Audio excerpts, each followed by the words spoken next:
Well, hello there, folks, and welcome to session 8 of Welcome to the Academy. I am your DM of Doom, Son of Asgard, or World Tree Quests, here on Twitch, TikTok, YouTube, Twitch, TikTok, and YouTube. I forgot there was only 3 there. And with me today we've got my lovely cast. We've got Charlie 182.0, who's going to be Sans Face today. We have also got Gina Donahue, we've got Just Dan, we've got Changeling Rogue, and we've got I Choose No! Ems is back with us! Woo! We have her gargoyle back! Joke's on you. I will be present. You proved me wrong, Charlie. Thank you I very will just be much. present and sick. Thank How you. Thank you very much. I agree, you are pretty sick, man. Thank you very And much. sickness everybody, looks for fine. having all of the Down. follows. We massively appreciate it. There's so many people following, it's just constant water noise in my ear all the time. I now know how Alec felt with that Go-Go Power Rangers thing that happened every single time. But yeah, thank you very, very much, guys. Thank you so much. Some housekeeping just before we get into the session. If any of you are going to be at PAX U, I'm going to be at PAX U in December, so you should come and say hello. And I'm a huggy person, so you can get a hug as well. I'll give you a hug.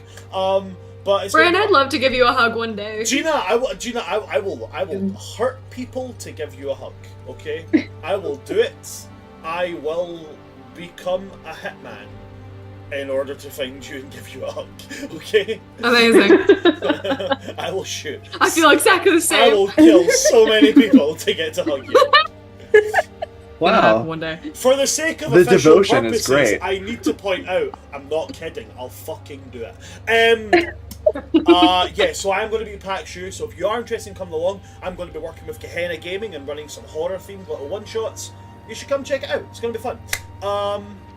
Other than that, I don't really have anything else to say, so I'm going to go right and let my party get on with our recap of last session. So guys, what the frickle frack in the Fraggle Rock happened last session? Freaking love that. Rista and Eldwin are not having a good time. No, they're not. They are not. They're Particularly Eldwin. Rista's kind of having a superficial bad time. You could argue As that a- this is superficial. No. But not knowing if you killed someone in a bloodlust. It's kind of another Tuesday. Yeah. But a Schrodinger's hangover, cat, you a know? hangover is momentous. Oh yeah, I forgot. The hangover is rough on Rista today. Aquilia, on the other hand, is having probably one of the greatest days of her entire life. Basically being a drug dealer for lemongrass tea to all yeah, of the hungover Achilles students. found her new calling. And is making friends. Achilles gonna have people showing up at the dorm door being like, "You got that lemongrass?" Hey, you got my Vicks? Careful, people It'll be might like a start different- asking for harder things than that. I heard you got that sweet, Or sweet something calcium else. C. I heard you got that sweet, Yeah, sweet what? vitamin C. How about the magnesium? How about the magnesium topicals? Let's switch over to that. Yeah, Ren, wasn't Yeah, your whole right. pitch for this character that your character was the weed kid? Actually, no. Y'all decided to put that on her. But yeah, we Yeah, had. so everyone assumes that Achilles does drugs and... Yeah. I know, like Elwin's No, about to be like, you're not dude, wrong. Aquilia dude, does. you got some like hemp or something. You got wait. Yeah, what? you got a little THC or something. Trying to be fancy have to about find it. it. Do you have the weed that is smoked by the halflings of the? Listen, you got weed, like. Do you have weed. the Do you have- marijuana? Do you have Those lettuce. the long bottom leaf, as it Oh, were? oh, Do you know Mary Jane? This started. Do you know Mary Jane, the druid, Rosemary Jane, What was it? It started- Druid. The What? infamous druid. What the was- infamous druid? Guys, what was it we had on Friday? There was the devil's lettuce, then there was somebody else. Celestial Then there cabbage. was That's mine. Celestial Celestial. cabbage, and then there was Eldritch Bok Choy. Eldritch Bok Choy, Eldritch which Bok is just Choy. bok choy. It was just bok choy. I can't remember. There must be more. If anybody in the Therefore. chat knows of any other brands of leafy vegetables that can be associated with celestial, with like divine patrons and entities, please drop them in chat. We want to make a list. Specifically, I want to make a list. I definitely do not have a one-shot plan where we're fighting vegetables. I mean, isn't that just a crown of candy? That's literally what that campaign is. That Is it? exists. Yes, I have a- I- that I- campaign I- exists Who- where they're who- fighting vegetables. Who does that? Brennan Lee Mulligan. Dimension 20. Brennan I've yeah. only watched Fantasy High, so Brennan, please don't come for me. I Highly didn't know. recommend. Um, The campaign where they fight vegetables, excellent. Okay, cool. I'll put it on my list. I have a Dropout subscription, so I can do that. Be prepared to cry. But yes, so along with that, we also had the free morning period of the second day of classes. What did everybody do with their free period? Well, we discovered that we could use Wispy as a group text message. You could. We did. It was Wispy is very definitely annoying. Some of us who were against trying to read kept getting buzzed every second. I Yeah, we also- were really planning on. It was also marked as canon that whatever you tell Wispy to say, he will say it, but in Wispy's voice. So Yeah. it was kind of concerning. Yeah. Yeah, and we were really planning on doing like some serious like secret society espionage, and then Risto was just like, "Not today, gang. Can't do it." Yeah. I had a wild night. Yeah.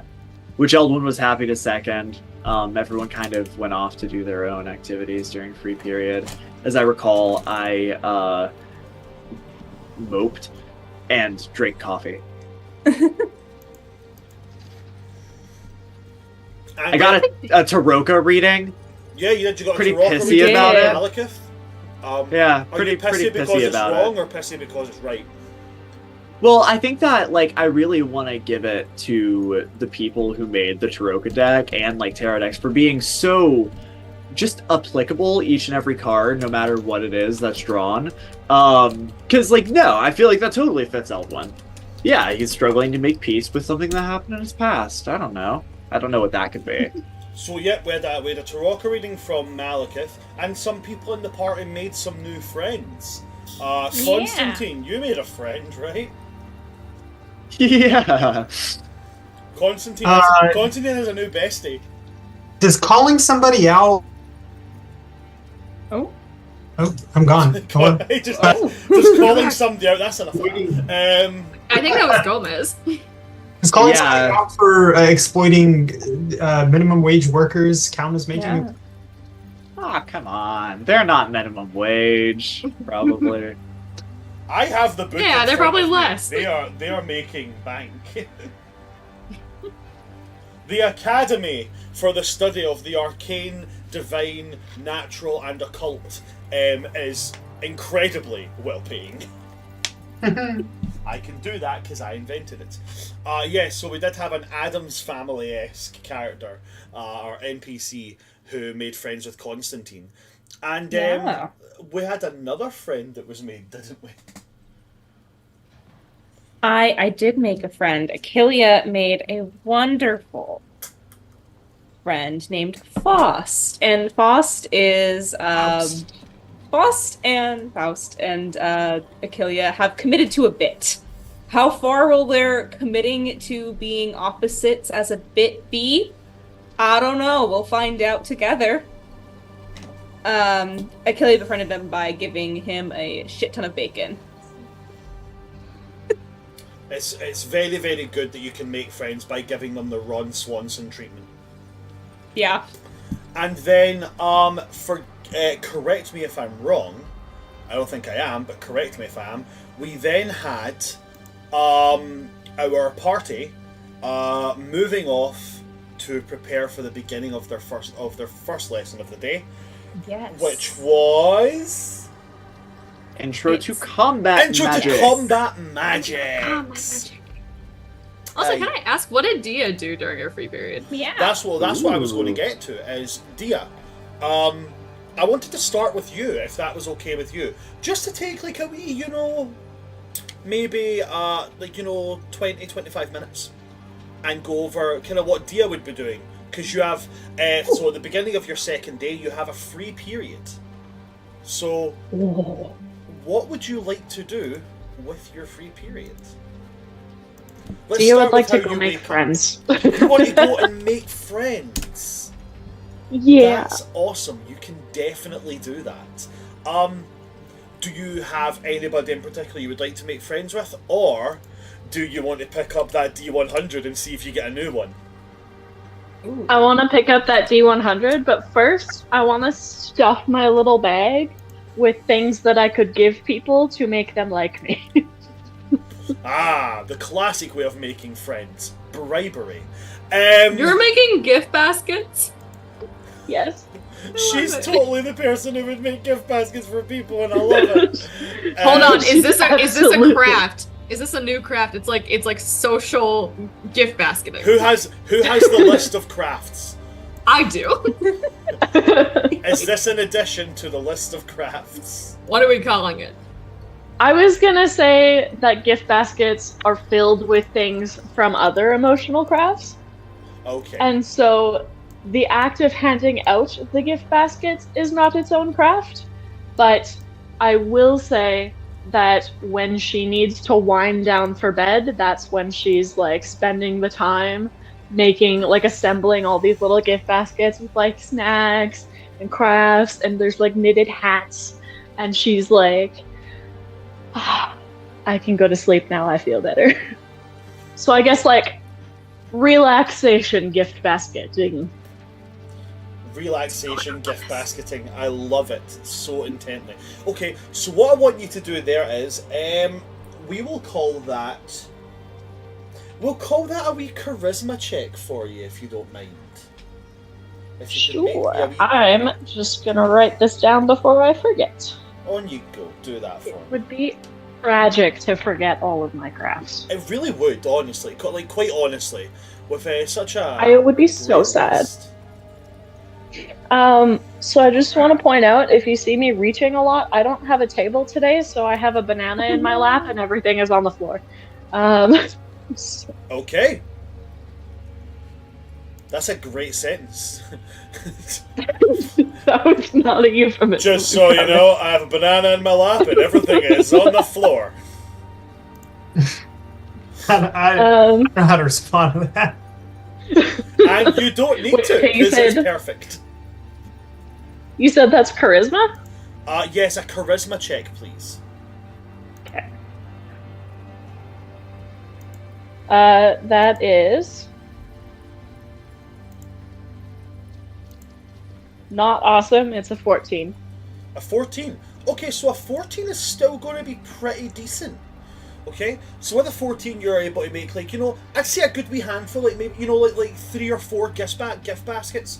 Kind of, they've got, they've got like wee crochet hooks, a set of knitting needles, maybe 2 or 3 balls of yarn, and like, a couple of like pamphlets on how to do it properly. And yeah, that's what I'll do with that one. And you're good to head out whenever you would like to. I would like Penny to hang out on my shoulders as we go. Penny 'Cause can who doesn't definitely like hand out possums? shoulders. Absolutely not. Who doesn't like possums? I think possums are actually one of the most loved creatures in the animal kingdom. They're And that's coming from a zoologist, so I'm an expert, and you can't argue with me because I'm right. I'm also definitely not noting down anything for later days. oh no. Okay, so you have your possum familiar over your shoulders, and you're going around with these gift baskets in your arms, and you wanted to roll the D100 to make a new friend. I do. Okay. Please roll that D100. That is a 76. 76. Okay, let's have a look and see who we got. Go to my list of companions. Scrolling down, 76. Okay. So I got some good news and I got some bad news. Okay. So good Oh, news no. is it's a new person to you. Okay. Bad news is we're not getting to meet another new student. Ah. Okay, because you are bumping into somebody who our lovely Eldwin has bumped into a couple of times as you're walking down carrying these baskets, and like one of them goes to tumble out your arm, and just this little pair of pink hands, who's like way shorter than you, catches it and pushes it back into your arms. And it's like, oh, careful there, you nearly dropped your basket. Oh my goodness. Oh, thank you. Do you want it? You could have it. I will roll and see if they do indeed want a basket. Why would you not, though? So I'm going to roll with disadvantage. Why would you not want a basket so lovingly crafted? Where Like, is no, it? I'm not worthy of it. It's too beautiful. I am not worthy. Oh my god. I forgot I had this dice set, and I'm going to take it all out now because it's just so perfect for her. It's this lovely dice set that was made by one of our former players. It's like lavender and rose gold, and it's stunning. So I'm just going to use that for her. And let's see. So that is a 16 on the first one, and with disadvantage. Yeah, she definitely wants that basket. On a roll of a 5, she cannot resist the. I'd love a basket. I don't have anything to give you in return. No, I don't want anything in return except maybe do you maybe want to get coffee?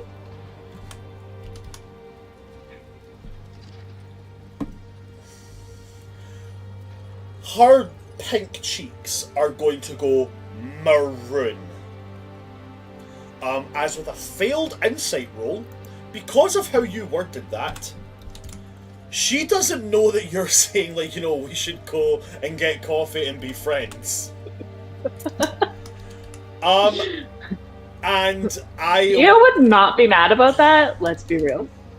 Let's be real about it. But what I am going to do is I'm going to roll a d12. Odds and evens. There we go. We roll. Okay, and she's going to be like, well, I'm free after class today. If you would like to. Yeah. Okay. Do you want a cookie? I'm so sorry. I really like meeting new people, but I'm not so good at it. So I just kind of do that thing where you're just kind of like, here's all the stuff that I have. I totally understand. I'm the same. I have 2 friends here, and I'm pretty sure one of them isn't even my real friend. Aw, I'll be a friend. Penny will be your friend. Oh, hi. And then she from her she has like this giant pink bundle of hair. It's like an obscene amount of hair, and from under it this little face is just going to poke out, and it's a red panda, but like with little antlers. And Stop it, that's so pokes its head out, cute. and it's the exact opposite of her. You look at her and she's a sweet little bubbly bundle of joy, and this red panda is like, I will kill you. This red panda looks an awful lot like Eldwin. His eyes locked, glaring. I'm totally kidding. Eldwin doesn't glare; it wrinkles you. I love it. Eldwin's sweezy to poke at, and I love the character so much. Okay, so this red panda, who has squared, I believe he's actually squared up to Eldwin's fox before, hasn't he? Oh, The red panda, yeah, he did. that's I knew great. it. I knew it. I was like, the red panda totally walked up to Eldrin's fox and was like, "We will rumble right now." So A lot of people enjoy walking up to Eldon and Eldwin and his fox and fucking posting up. So as this red panda kind of pokes its head out, and she's going to go, I'd love a cookie, and she'll take the cookie as pulled out from the little pouch of the wonderful Poppy, and hand it over, and she takes it, and the red panda's going to like. Nice marsupial. Thanks, it has pockets. She goes to take a bite, and the paw of the red panda just like, and then. Oh, did you want a cookie too? Pulls his paw away.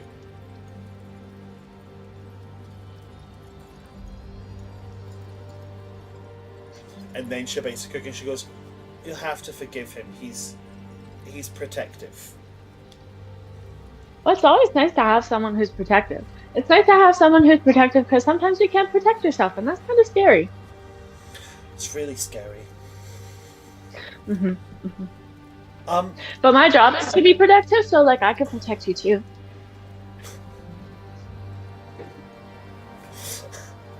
are you a charisma caster? Because like, I'm gonna roll for that again because everybody knows It I'm full on sounds like you're flirting with her. 100%. Unclear. Absolutely. 100%. Okay. She's receptive to it, then yeah. So on the 19, she kind of does that kind of like wee coy, like arm crossing, like eyebrow raising, is like, she's going to say, "And what makes you think that I can't look after myself?" You look like super duper capable, but everybody needs somebody to protect them once in a while. Oh, that's quite sweet. I like that. She will smile at that and just kind of take the cookie and be like, "I have to get going to class. Oh, yeah. Well, I have to prep for class. It's And she kind of like a wee bit excited. She's like, "I have flying today." That's so exciting!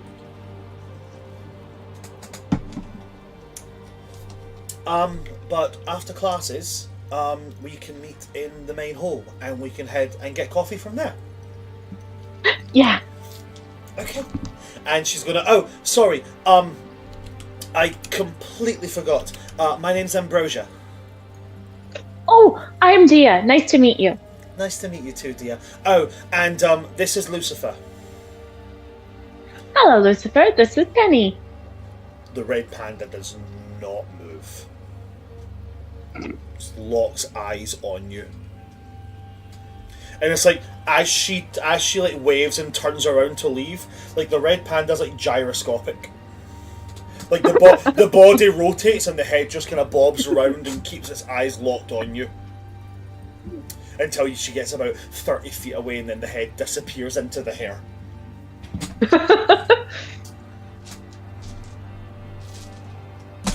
Absolutely. Oh, I can play with that. That's going to be fun. Okay, so having met Ambrosia, what do you want to do with the continued rest of your day, with your beginning period? I'm gonna keep handing out baskets, but I think I'm just gonna be like, "Hey, Penny." And Penny pops her head out. Yes. Do you think maybe before coffee we could get her something like special, but not too much? But something nice. Well, what Should be a snack? What kind of thing are you thinking? Well, she just I like her energy and also her hair, and I think maybe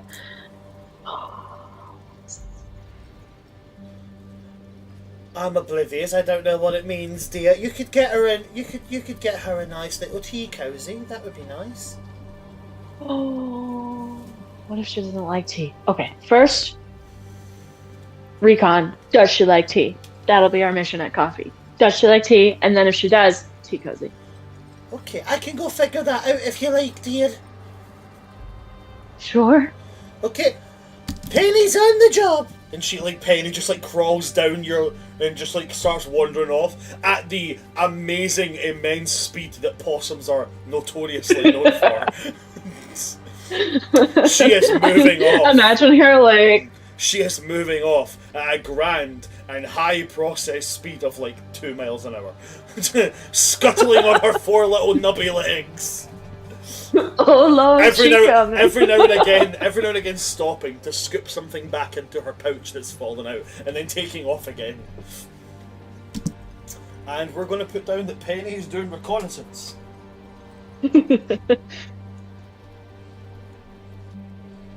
Okay, so Penny goes off to spy on the girl you're crushing on.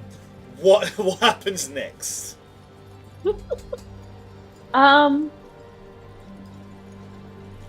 What kind of time do we have left? So after that conversation, making the baskets and then handing out the kind of baskets, you got up to about.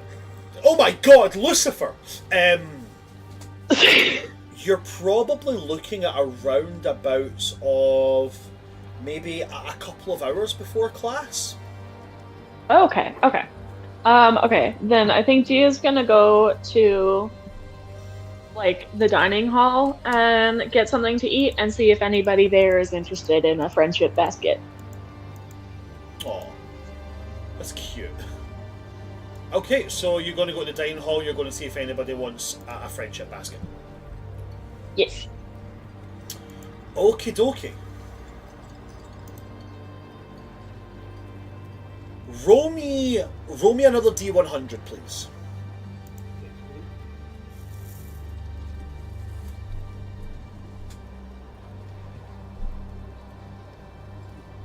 Either sneeze or don't. What is? Okay, it's gone. We're good. That would be a 72. 72. Okay, let me get to my list. Let me get to my big long list. And on 72, do we have a new person?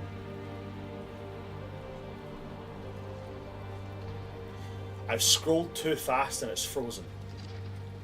Oh no. We have a new person! You are going to meet a new person. You walk over to something, you're just like, hi, would you like a gift basket? And they get a fright as you just like shove this gift basket, and they're just like, and they kind of freeze, and then they just kind of, yeah, I'm happy to take a basket. Hi there. Hi. You're- I'm sorry I scared you. Hi. No, you didn't scare me. You're definitely. I definitely didn't scream inside.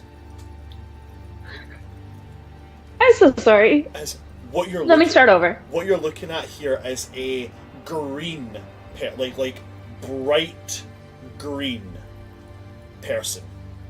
They have pointed ears. They have two little nubby horns on their head, and they have like big old like Santa Claus circle wire glasses.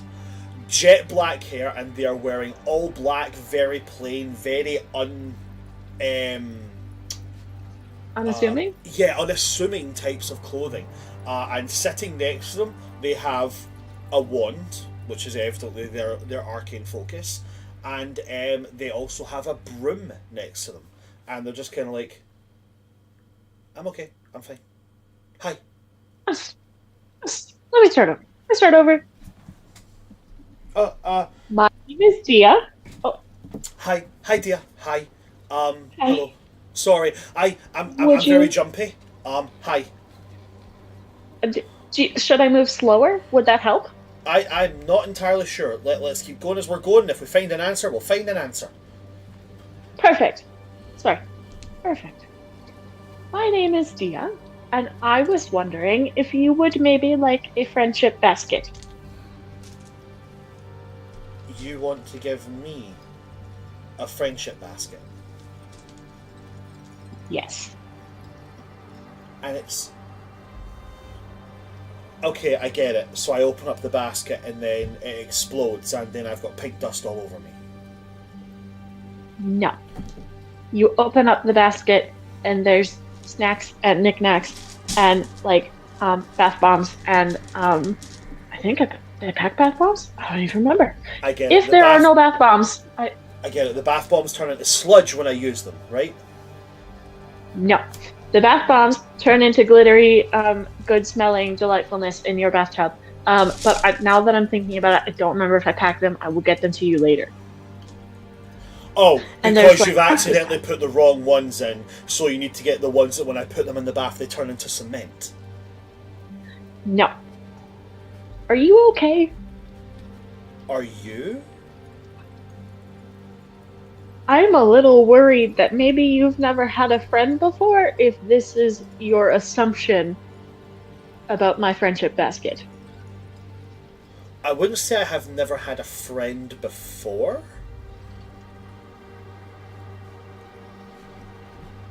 Mostly because I don't like admitting the truth out loud. Okay. Okay. What So- if I opened the friendship basket and showed you that none of it is malicious? You can even pick which basket you want so that you know that I didn't just like pick one that wasn't rigged. They move their chair back a little bit, get their wand, and they go, okay. And they point to, let's call it basket number 2. Okay. She like sets all of the baskets down and then puts forward basket number 2. Uh-huh. Ready? Okay, and then she slowly opens the basket. As a reaction to you opening the basket, he casts shield.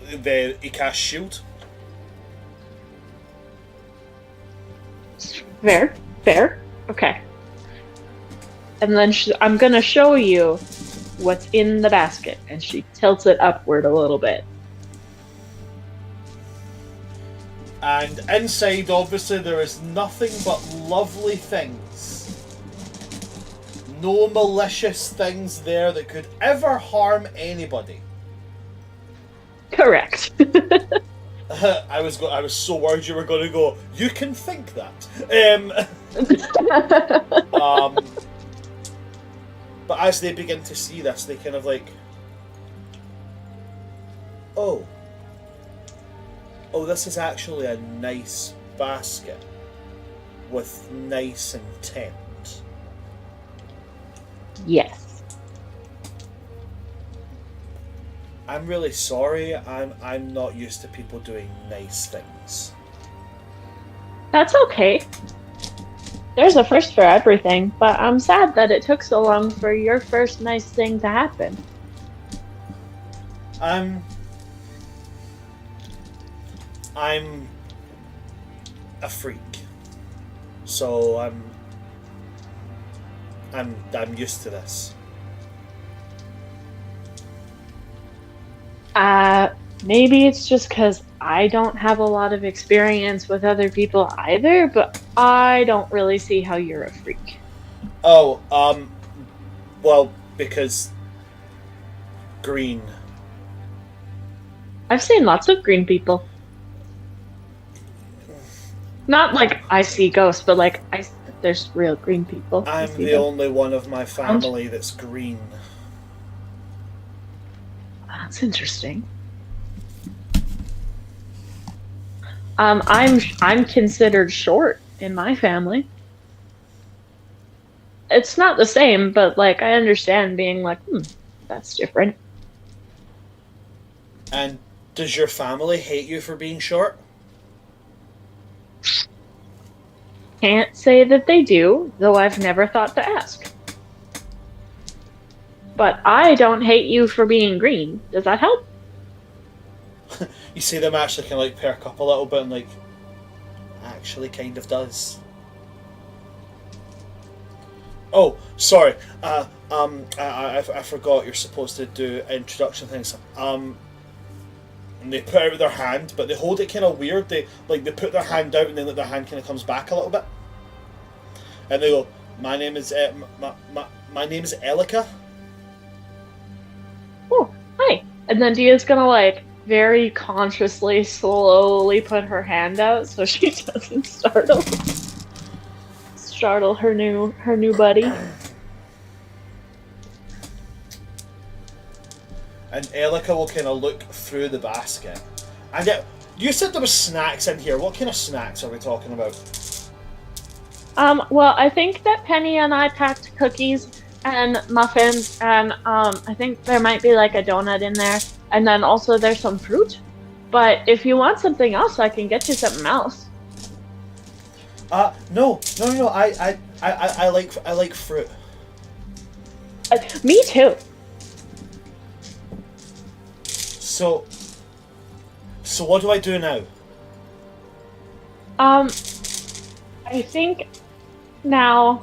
Oh, so this is new to me too. I think now that we are friends, I think now we talk about stuff and maybe spend time together sometimes. We could study together if you wanted. I would like that. I would really like that. Yay! What classes do you have today? So today I have, and they kind of go into their pack and they pull out their timetable and they go. So the first class I have is an introduction to magical zoology, and then the second class I have is an intro to evocation and elemental magic. Ooh. And what's my schedule? So your first class is an intro to combat magic, and your second class is an intro to evocation and elemental magic. Oh my goodness. Elika, you're not going to believe this. We have the same second class. Really? Yeah. Do you want to sit with me? You look as if like you're making their day. They're like, yeah, I would love to. Oh, great. Do you want me? My Penny, my possum, she's off getting some information about another new friend that I made so that I can make her inappropriately tea or not tea cozy. But I could ask her if she could bring some snacks you like to class. Are you sure you're not playing a trick on me? Promise. And she like holds out her pinky.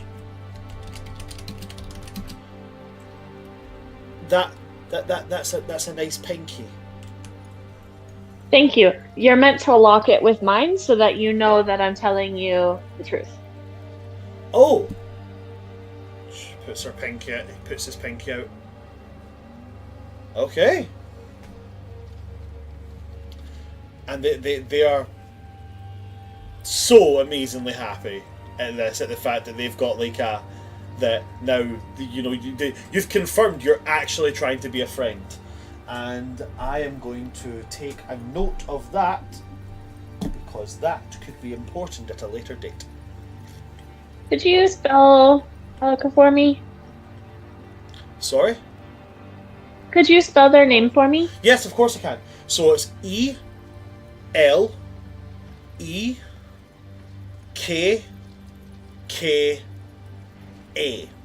Elika. Oh, I love that. I spelled that Thank you, completely kindly. wrong. So did I.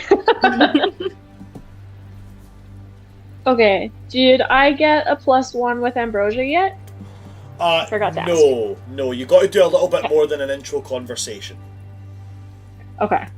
Because I got one with Rowan in the first session. With Rowan, you Real did a lot easy. more than just, you did a lot more than just an intro conversation. There was interaction. This There is true. was more than that. This So is very true. Alright. I just want to make sure my notes are right. The only way you can get a +1 very easy is proper interaction. The only way you can get a +2 very easily is by making someone your rival. Like Oh, Rista, okay. making her rival for 10 minutes. You can have a -2! I already have a rival, Amazing. baby. Okay, I have that spelled right. I have Ambrosia's name spelled right because I checked the thingy. I have a note here that says, thinks Eldwin can eat stone, which makes me laugh. And now I would like to spend the rest of my time with Elika. Okay, so you spend the rest of the time with Elika. They end up going to the library, and whenever a group of students walks by, Elika like ducks behind bookshelves. Comes out when they've passed by. And if you're Theo will start doing it with them, even though she probably can't hide very well given her enormity. oh, yeah, I need to see this. Make me a self check.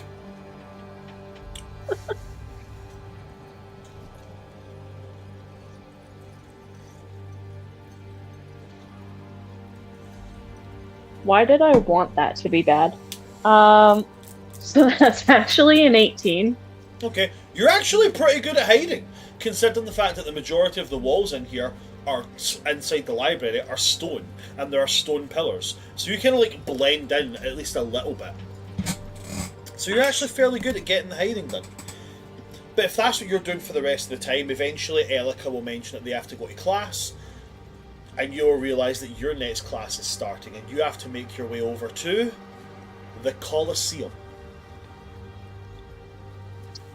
And are you gonna do that? I am. Okay. So if you're making your way over to the Colosseum, and I believe everybody Making my else way is down. already at the Colosseum, I do think that they are in fact already at the Colosseum. So, as you guys are there, kind of joined up, waiting outside the Colosseum for the Professor to arrive, our lovely Dia is going to arrive, still with one friendship basket in hand. Dia, you're the last one to arrive as everybody else is here. As the party comes together and other members of the class start pouring in, what does everybody want to do? Does anybody have any wants they would like to do before class starts? All right, everyone, last call for tea before it gets put away. Last call for tea. So, It's like, I want tea. I'll give you a friendship basket for tea. You don't. I'm giving it to everyone. This is my new hustle. Oh, smart. This is very up your alley. I like it. I like to think that Oh. Eldwin is on like Eldwin is on Achilles' left side, and then Rista is on her right side, and we're just like sitting there like refills. Refills. Like a dispenser. Deo, welcome. Welcome. I was just explaining to Achilles how money works. Oh. Do you have a concept of money? No. Me neither. This It is seems just pointless. If you want something and it's right there, why don't you just take it? He makes Or a if good it I point. belongs have to never really someone, had to like. Barter. Like, I understand that you're supposed to trade something for something, but I'm unclear on whether it's supposed to be like sticks or like metal.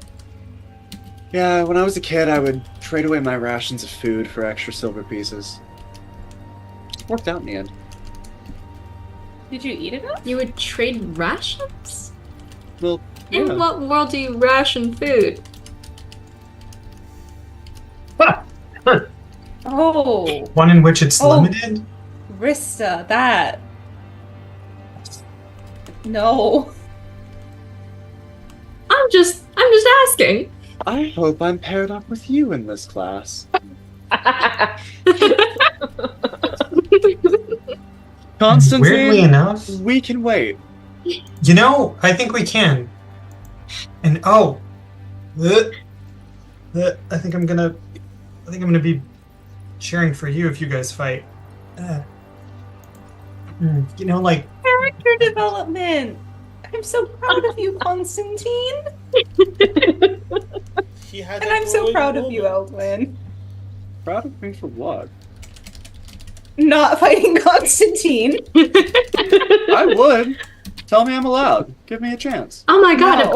am I the one that's getting in the way of you two bickering? That's my worst nightmare. well, at least I have some understanding of limited resources.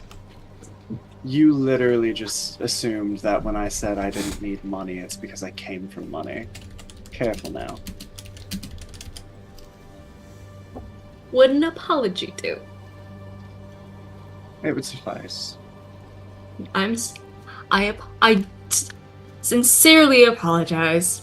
Fuck you, I don't care.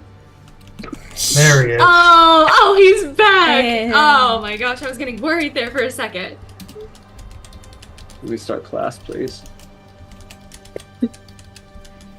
We're just waiting on the Yes, professor to get you here. Can indeed, as you're going to hear stomp, stomp, stomping coming across, coming across the what's the word? I've lost the word now. Colosseum? Coming from across from the castle towards the Colosseum, and you can hear like really brash and loud talking. The stomping, if you turn around and look, is coming from two what you would be easily forgiven for mistaking to be like Highland cows. Except the horns curl and you realise they're like a combination of like Highland cows and rams. Ooh. and they are huge. They're like the size of, well, we're talking about horses. They're like easily the size of Percherons. Big, like draft horse size. Talking easily 19 hands high. And they're pulling behind them a chariot. And in this chariot, there is standing just, honestly, the most brutal, barbaric-looking woman you have ever seen. She has wild red hair braided back. She wears this flowing, like, half skirt. And leather and hide boots and gauntlets. And in her hand, she's dragging behind her, like, hanging from the chariot, a battle axe. As approaching is Professor Braxilia, the combat magic professor. She is a human from the Western Wastes, and when she gets closer, you can see she has this, like, blood red war paint smeared over the top half of her head, and she's also got it as if it's been dragged down from her eyes, as if it's to mimic that she's weeping blood. The most unsettling thing about that is that with that it pops out her eyes and she has this big warm smile on her face as she approaches. And as she arrives back, as she arrives with you guys, she gets off of her chariot and she looks over you and she's like, "Hello there. How are you all? Are you all good? I'm just gonna shrink back behind Achillia just like a little bit. Are you all prepared to be taking up arms and to be fighting your opponents so close that you could feel their breath on your face?" Yes. She immediately points at you. "I like you." And Achilles' eyes have like a little sparkle. she takes the axe and she does that thing where you swing the axe into the ground so it bites in, it sticks in. She does that and she goes, "My name is Professor Braxilia, although I have been known by many other names. Bone Chewer, Skull Crusher, and at one point Rib Breaker, but that was while I was giving my brother a hug. Behind me, you will see my two," and she points to the two big goats, and she's like, "my two closest companions. Their names are Tooth Grinder and Tooth Gnasher." You motherfucker. "I will warn you right now, you can pet them if you wish, but if you lose a finger, that is your own fault. So," and she looks over the class and she's like, "Here's how this is going to work. In a couple of moments, I am going to open the doors to my Colosseum, and you will walk into the middle of it, and then you will wait for further instructions. Does anybody have any questions?" Now, to give you an idea of how she speaks, she's very loud, very smiley and positive, but she speaks with that same kind of pentameter as, like, Floki from Vikings. Oh. So it's very like, "You're going to go in there and you're going to go and wait for instructions. Any questions?" She's going to go, "Yes, to the large sparkly one in the back." Do you want a gift basket? "I would love a gift basket." And she grabs her axe out of the ground and puts it over and, like, hooks the basket with, like, one of the beards of her axe, and then takes it over and she's like, "I like little things." And then she puts it down and then she puts the axe back in the ground and goes, "Thank you, baby." She refers to her axe as baby. Oh, I love that. Oh. Question for DM, not for our professor, Yes, do I notice a TA anywhere? like a teacher's assistant. No, Well, I remember Randuin told me that the TA got into a fight with her last time. and they got thrown Yes, into they a did. wall. You're very correct. Yeah. As of that reason, there is no teacher's assistant here today. I wonder why. I wonder. I'll see if there's an indent in the walls anywhere when we're in. Or is she asking us to go directly into the arena? She hasn't opened the doors yet. She's still seeing if anybody has any questions before. I'm too scared to ask her a question. What's your question, Okay. Miss Sad? She's going to go, okay, then I will ask you a question. Does everybody have a weapon, or does anybody need a weapon?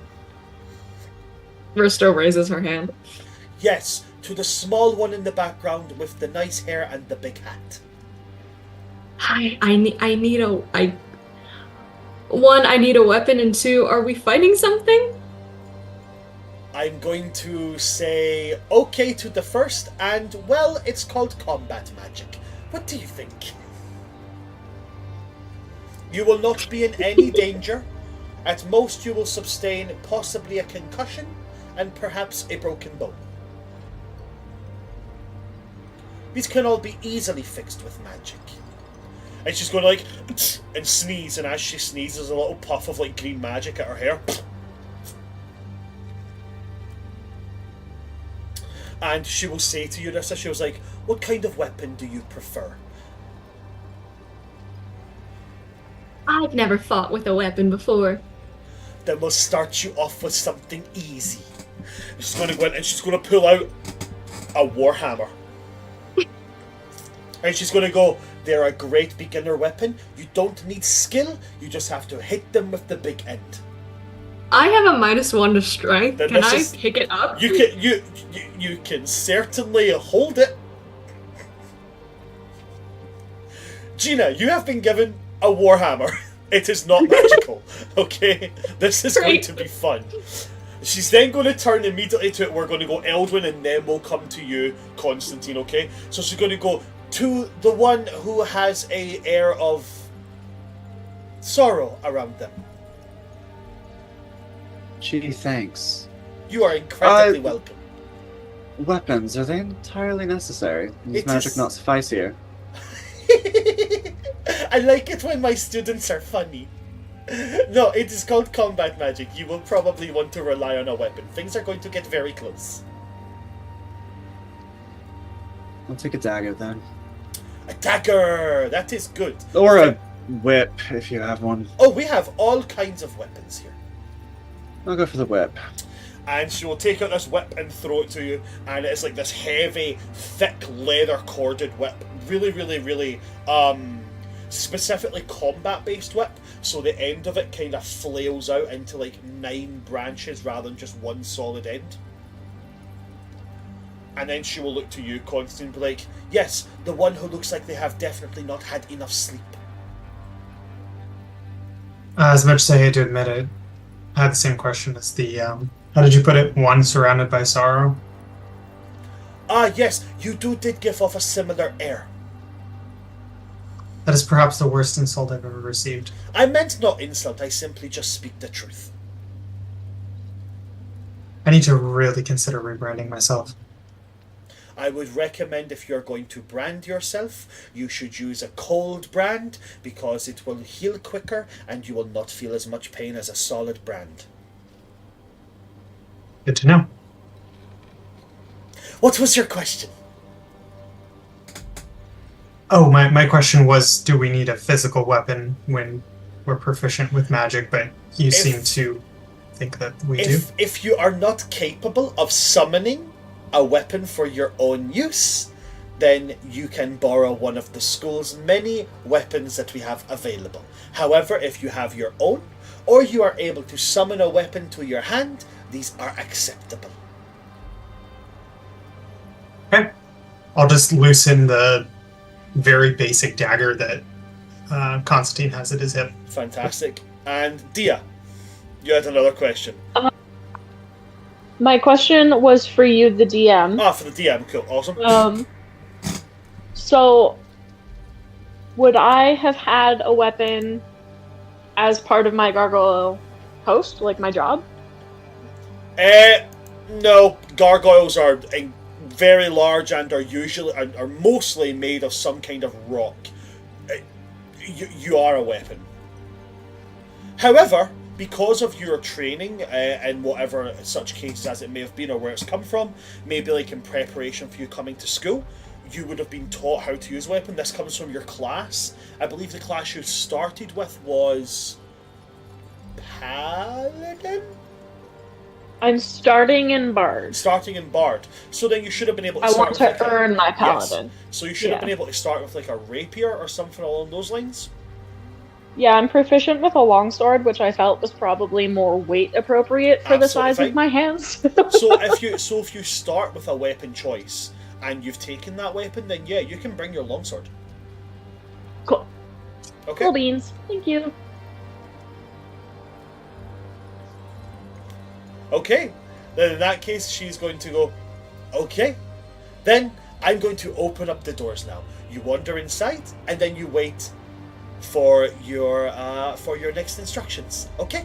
And she's going to turn around and go to these giant oak doors with these brass rounded knockers, and she just pushes and opens it up. And as she opens up, you see this massive, sprawling coliseum. It gets eerily quiet as you step onto this place. Like it's like this is hallowed ground.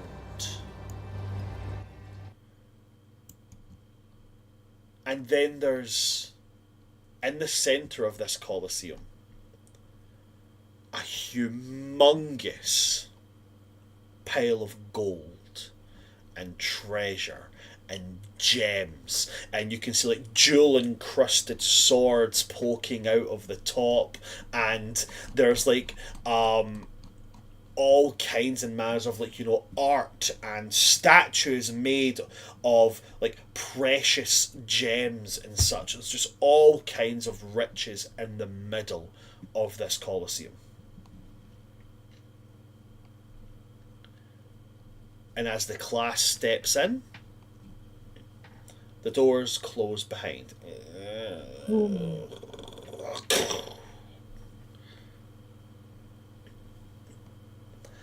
What would everybody like to do?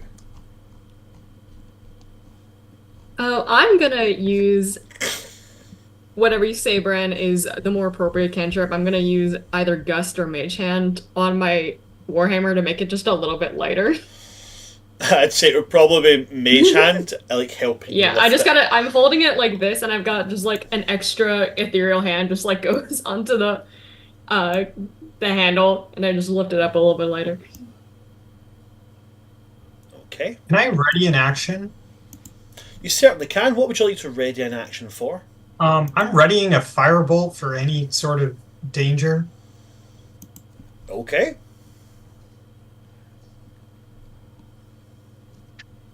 Would anybody else like to do anything? I was told to await further instructions. I'm doing what I'm told. I'm going. Tia's gonna point at the to- pile of gems and go, "We match." I think Rista is gonna like position herself where she's surrounded by people. I'm going to be ready to pop into one of my starry forms the instant I'm given a direction.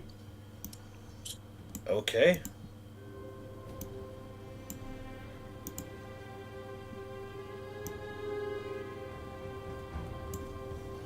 And actually, I'll cast Longstrider on myself. So you cast So the my long speed stride increases by. yourself. So my speed increases by 10 feet. Speed increases by 10 feet. Okie dokie. You know what? I'm gonna cast Longstrider on myself and whoever. No, just myself to start with. I only want to use one. As you guys move out and you are starting to prepare, the class are starting to kind of spread out around and kind of, you know, start looking around the Colosseum. And there's about 20 classmates in here. Some of them you recognise. So some of the familiar faces you might see here would be like, you know, Cedric, the blue tiefling, and he's got all of his rapiers out and just kind of like walking around expecting some kind of ambush. You can see Rowan there, and she's got like her warhammer, and she's like, you know, sorry, not her warhammer, her longsword, and her little buckler shield, and she's like, you know, she's like hopping from hoof to hoof, and like doing the whole like gearing up, ready for the fight kind of thing. And then you can see some who are, to be very, very blunt about it, who are just messing around. and then I'm going to roll a d20 and see who it's going to be. So what I'm going to say is I'm going to put you guys in the middle. So I'm going to say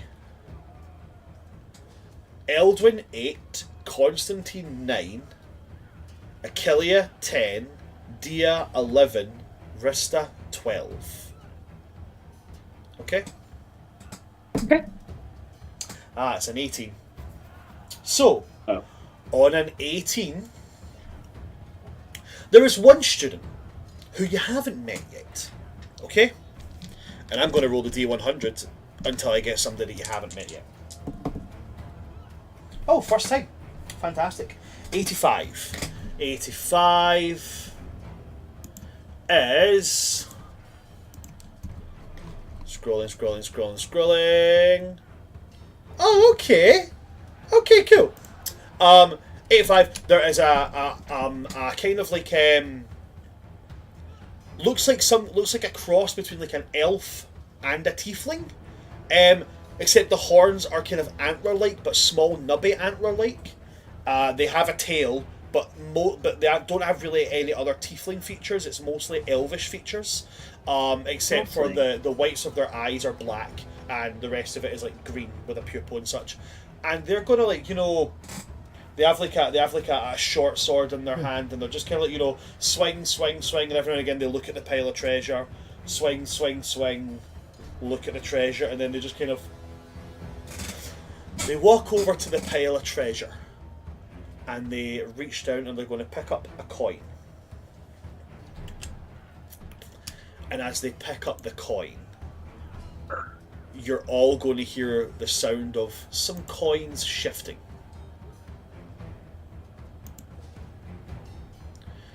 And then with the sound of coins shifting,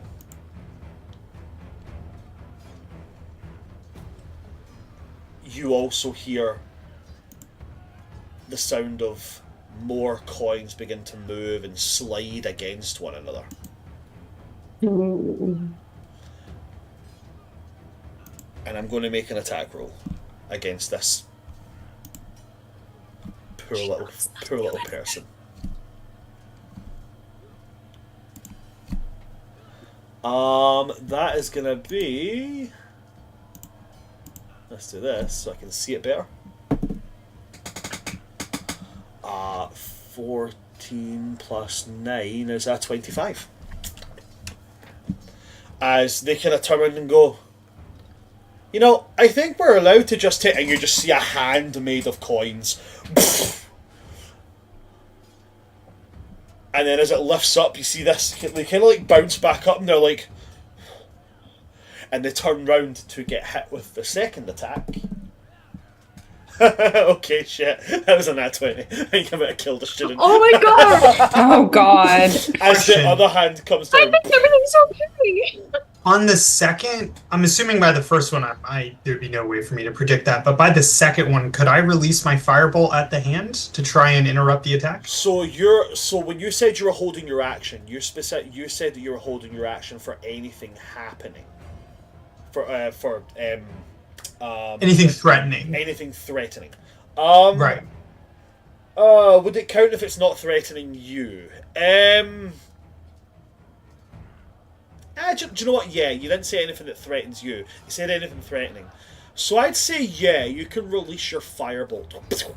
And if anyone does any for the other ones who held their actions, if you think that this would count, then by all means, please utilise your held actions as well.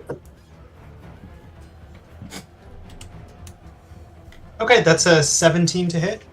A 17 will hit. Cool. So that will be 5 fire damage.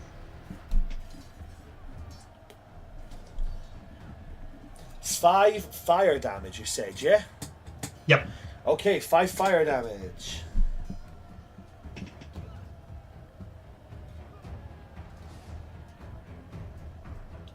I think that's correct. Yes, it is. And then I need to make a note that we have...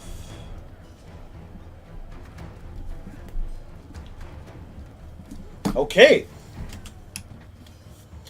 Did anybody else's held actions go off? Okay. Then at this, you guys see that the treasure pile has started to rise up, and it has become 4 huge, towering creatures made of gems and coins and all sorts.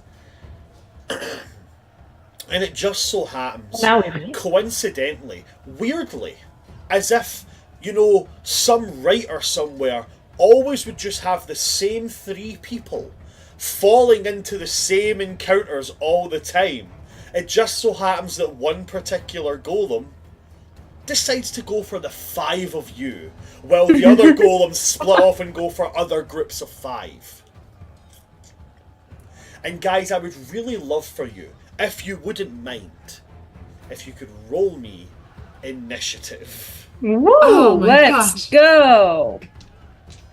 And as you're rolling initiative, guys, you just hear Oh. you hear Oh, echoing. Oh shoot, I wanted. You hear echoing across the Colosseum. You just hear, "Okay, it's attacking. Now, what is your first instinct?" And you can see Braxilia like at the sides of the Colosseum, like fists on the edge, like she's like yelling out advice, like, "No, if they throw a large gemstone the size of your head at your head, I would recommend ducking." And like hurling advice to other students all over the place. Initiative rolls, guys. What did you get? Oh, should I leave you guys all in suspense of what Rista's initiative roll is? It's a 3. Okay, so did anybody get above a 25? No.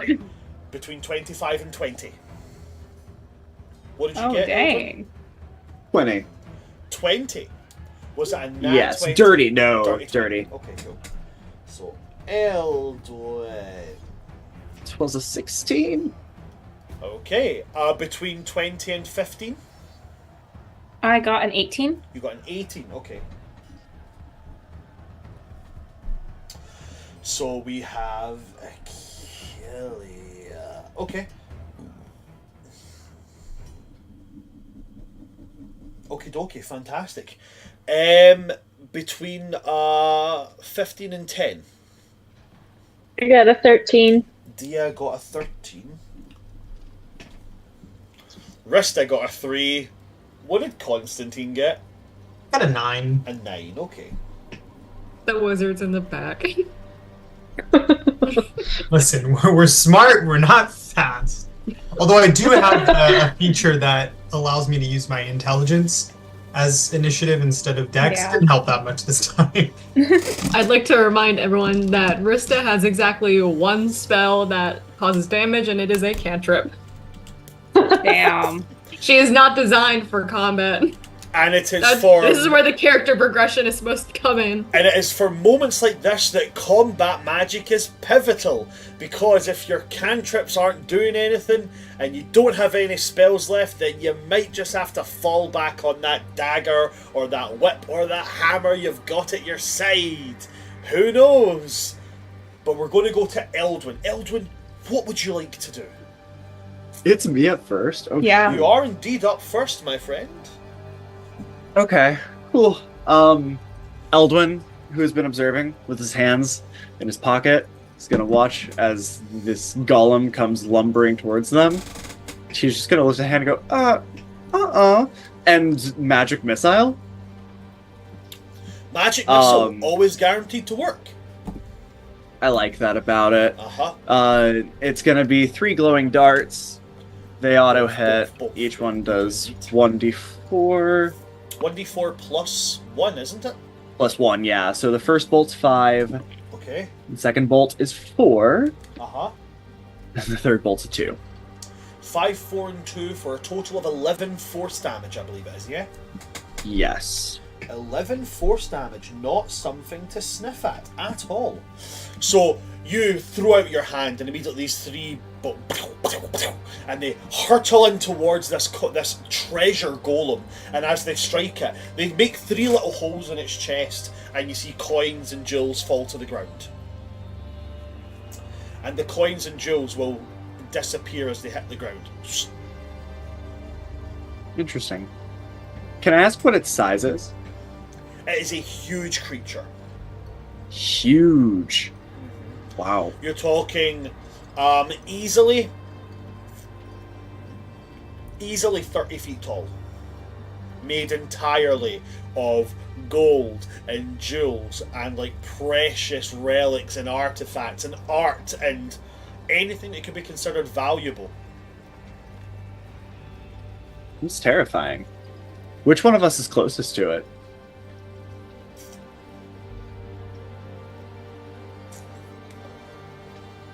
Based on... Honestly, I would say you're all kind of equidistant, maybe just spread out a bit. Okay. Cool. Cool. In which case, Eldwin's just going to take his movement to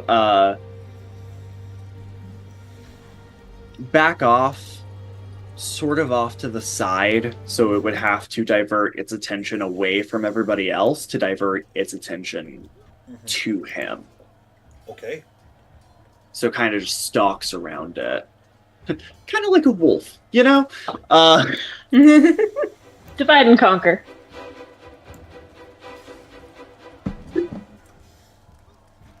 Fantastic. Anything else for you?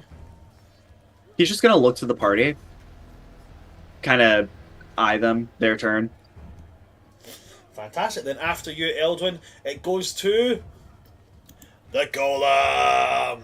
Oh, hell yeah. Oh, And fun. The Golem is going to... So the Golem is fairly rudimentary in how it attacks. It's going to move forward after you've just bolted. It's going to raise its hand up to try and slam down on you. Okay? Cool. I'm going to throw out the shield reaction just as a... Well, first off, you have to see if it hits you the first time. Oh, that's a good point. I do, don't I? It has to be in reaction to being hit. So the first attack is going to be a 14 to hit. Yeah, shield. You throw up a shield. We're so squishy. So you guys watch as so just to point out the fact, because this thing has not got a solid body, you guys just see Eldwin get completely flattened by a hand. And then as the hand comes up, you just see Eldwin with the shield above him, having taken no damage from it. And then what it's going to do is, as it does that, it kind of... Oh god, yeah, okay. It kind of sees that it's not done anything, and what it's going to do, Eldwin, is it's going to take a hop into the air and go horizontal. And I haven't, obviously, because Is he getting body slammed? it literally Oh my has a God. body slam attack, which can hit up to 3 targets. So I'm going to go. It's going to be Eldwin, and I'm going to roll a d4 to see who the other two are. Oh no! I tried to walk away from this. So we're going to go Constantine 1, Achillea 2, Dia 3, Rista 4. That's a 1. Constantine, you're also getting body slammed. Thank God. And that's a 4. Rista, you're also getting body Oh my gosh, not the squishies! Come That's on! wonderful. So it leaps itself into the air. I will roll the attack roll. It is one attack roll, and it must be, it's, you know, if it hits all these, it hits all these. Okay? So, okay, cool. So remember, Eldwin, your shield counts until your next turn. Yes, Okay. yeah. So that is going to be a total of 24. Wow. Thanks for the reminder. 24 damage? No, 24 to 24 To hit. hit. Oh my God. Jeez. Gina, I was gonna say, I'm dead. Yeah, I'm Solely permadead. Comedically, Eldwin looks up and goes, "Oh, it doesn't even matter," and lets the shield drop. you're going to let the shield drop. Doesn't matter. My AC doesn't go up enough to protect me. Oh, okay. So a 24, does it hit all of you? Is there anything you guys want to do as a reaction to stop it or to avoid it or anything like that? That's how the think I shield have- but it won't make a difference. So Oh, I use shield. I can't. So I do need to make sure, and do need to ask this, you know, for the sake of so I know. Everybody's health totals. Oh, what I mean by that is maximum health. Don't tell me your health Yeah, total yeah. right now. That's 16. That's metagaming, and that is not. I'm sorry, Eldwin, are we the same person? We have the same AC and the same max HP. Hold on. No, I'm way more optimized than you. and all around, well, like better put together. Okay, so That's fighting Isn't that words. such an Eldwin thing to say? I'm not about to be very well put together after getting body slammed. Ah, yes, because the only way you know how to fight is physically. for the damage on this, you're going to take 9 bludgeoning damage, guys. All of us? Every single one of you. Not Achillea and Dia. They're not. They weren't caught in the body slam. And as it jumps and crashes down on top of you guys, the ground kind of starts to like shake a little bit in the shape of its body as it's going to use its burrowing speed and becomes buried treasure. And then moves back to its original starting point and comes back up out of the sand, ready to rumble again. That is the golem's turn, so it's going to go to Achillea. Dia, you... No. Yes. Achillea, Dia, you are on deck, okay? Okay, cool. How far away from me is it? Not that far. 20 feet at most. 20 feet? Wonderful. That's wonderful. All right, with my bonus action, I'm going to assume the archer starry form. Achillea is going to very briefly, like, float up in the air, horns illuminating this very pale green, almost blue-green glow, plop back down. And with that, I also get a bonus action attack at the same time I activate You it. do indeed. It's like a radiant bolt. And there's going to be a radiant bolt as a form of an archer kind of overtakes Achillea. Achillea's not doing the movement, but over her superimposes like an archer form of her shooting a radiant arrow at this. And that is a 23 to hit. A 23 is definitely going to hit. Drop my die. That completely fell out of everything. All right. That's going to be only 6 points of radiant And damage. to confirm, this is magic damage. Yes. 6 damage. And then that's my bonus action. That is indeed, so you still For have your full action. my action, the stars also kind of form another different symbol that looks just like the evocation symbol above Achillea's head. As with her star map, she's going to cast Guiding Bolt Guiding bolt. at this. Fantastic. And that's going to be... That is cocked. I have too many dice in my tray. That's going to be a 24 to hit that time. 24 is going to hit. Achillea, please paint us a picture. Like, what does your guiding bolt look like? What does your magic look like? I don't buy that every Yeah. guiding bolt looks the same and stuff like that. Yeah. So, what does your guiding bolt look like? Once again, kind of stemming from... since this one's with the star map, this one's coming directly from that symbol that's glowing above her head. It kind of glides down to her forehead, Okay. and shoots out in this like pale green blast that has little yellow and pink swirls all around it, Love it. and a whole bunch of white little sparkles and some little flower petals falling. Oh, it As leaves it behind goes. a trail of flowers. Yeah. Love it. It careens towards this treasure golem, directly on target, leaving behind the faint smell of like peonies and wildflowers as it hurtles towards this thing. Please roll your damage for that, Achillea.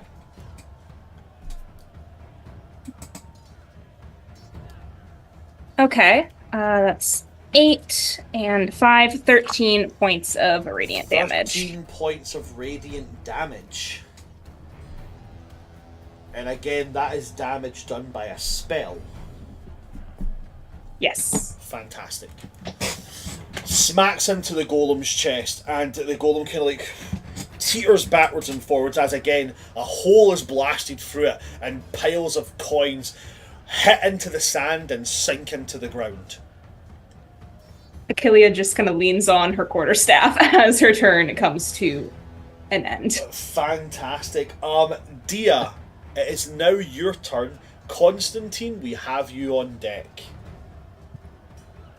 And it Okay, is guiding so- bolted, so the first Oh, attack yes, of against it, if it's course. a roll, does have advantage. If you're making an attack roll against this golem, the next attack roll does have advantage. I have a choice to make that is impactful. I had my choice made, and then you gave me advantage on that, so now I'm like, okay, I think Sorry. I'm gonna draw my longsword. Gonna change my plan. Gonna draw my longsword, Mm-hmm. and I'm going to. You said we're about 20 feet away? 20 feet away from it, yeah.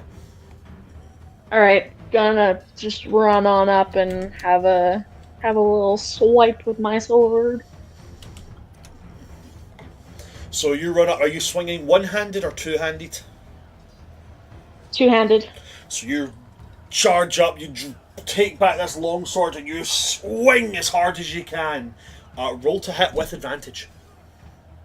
With advantage? Yeah. I was like, that's a good roll. That's the whole reason I chose that. Oh, that's not better. Okay. That's a 19. A 19 is going to hit as the blade bites into the what would essentially be the shin of this creature you're swinging at. I would like you to roll your damage for me, please. I believe if you're swinging two-handed, that is a 1d10 plus your strength. That's nice. That is an 11. An 11. So you swing, the blade bites into the metal and carves through it. And it carves through it very easily, biting into the creature's leg and severing a massive chunk off its leg, causing it to become imbalanced. You have revealed that this creature does have a vulnerability to slashing damage. Oh, yeah. As your 11 becomes 22. Nice.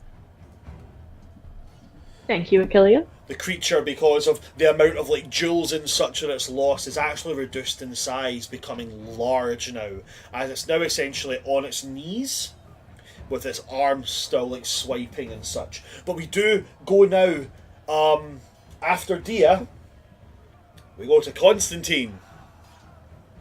Okay. Oh, unless, sorry Dia, the way you moved your hands out, did you have something else you wanted to do? I was just gonna say, like, because I believe I also count as a large creature.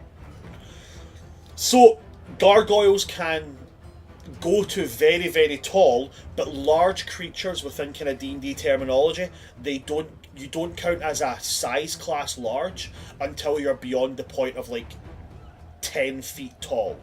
Gargoyles are medium creatures, but I count as large when it comes to carrying. you count That's as what I large was when it thinking comes to how much you can lift and carry, because large creatures automatically double their lifting and carrying capacity. Yeah. Anyway, are they shorter than me now that they're on their knees? No, they are still like they were 30 feet a minute ago. They're still about 20 feet tall. Okay, then I want to kind of like, I don't want to provoke an attack of opportunity, but I kind of want to like duck away from the flailing. Okay, cool. So there's no way you can really do that because you've used your action. You don't have a bonus action disengage or bonus action dodge or anything like that. So thematically, you can be like, trying to dodge and dip, but it's not really going to take Yeah. a bonus action from you. Okay. Alrighty. Cool, But cool. in future, if you do want to be able to do something like that, you do have the option to use your action to use the dodge or I disengage didn't action. even want to disengage. I just wanted to be like, All right, okay, cool. So so dodging is a valid action that can be used, and what it does is it means that the next enemy to attack you until the beginning of your next turn has disadvantage when they attack you. So just so you know that if you don't really have like an attack or anything you want to do, but you do think you could be the focus of attack, you can use your action to do a dodge. Okay, You This also is- get okay. advantage on dex checks. that's it as well. You also Saving get throws. advantage on dex checks and saving throws. It's very handy. my previous DMs always ruled dodge differently, so this is very good to know. I'm now worried that I'm ruling it wrong. I'm not? Okay, cool. Honestly, I was like, oh, am I doing it wrong? You're good. Thank You're you. good. No, thank they were you- different. You're good. Thank you very much. Rogues Satya. get the bonus action, Yeah. cunning Yeah. action, where they can dash, dodge, or disengage. One ranger Or hide. subclass gets that as well. I think it's the Horizon Walker gets to do it as Yeah. a bonus action as well. Constantine, that's you. Rista, you are on deck. Okay. So I know you mentioned that the golem is made of multiple like gold and Gold, jewels, treasure, general. Sure. Okay. Can I make a investigation / arcana check to gauge if there's any kind of elemental, or really guess if there's any kind of elemental weakness aside from the slashing that we have discovered? So investigating a creature for a weakness is definitely something you can do. It wouldn't be it would be an arcana check, however. I know that I've just Arcana? said the word investigating. It would technically be an arcana check. So Okay. you can certainly roll an arcana check if you would like to. I would like to do that. Fantastic, go for it. Okay, that is a 21. 21. Okay, so you've seen spells hit into this thing, and it has been doing next to nothing. There's been damage done, certainly, but there's been no reaction to it. When Dia's blade struck into the creature, there was an incredibly physical reaction. Chunks of this thing started to fall off of it, probably revealing that quite the opposite of a lot of creatures. This creature seems to be mostly focused on being resistant to magical damage and being more vulnerable to physical states of damage. But there's no elemental damage there, like, fire, cold, acid, all that kind of thing. They'll all just do fairly standard damage. Unless they come from a magical source, at which point the creature seems quite resistant to that. Okay. Oof. Didn't want to hear that. Bet you wish you took a weapon now, baby. I have a knife. Okay. Yeah. Knowing that, Constantine's still gonna stay back. Because he's not about to run in with a dagger with more than half his HP gone. He's more self-preservation than that. So I'm going to cast Magic Missile. I am going to use one of my subclass features. I know most magic doesn't seem to be working. I'm going to just give it a shot. I'm going to try for thunder damage instead of force. And just see if that does Absolutely. anything. Why not? So you, again, in the exact same manner as Eldwin, form Magic Missile, but as you form yours, Eldwin, you see instead of these 3 bolts of force, it conjures what just appears to be reverberating air in small spheres before you launch them out. And these 3, as they move, they don't move like the typical kind of like pew, pew, pew. It's like a as you're just launching sound waves at this creature. Roll me your damage for them. 1d4 plus 1 damage for each of them, and it will be force. Not force, thunder. It's that's being changed from force to thunder. 2, 5,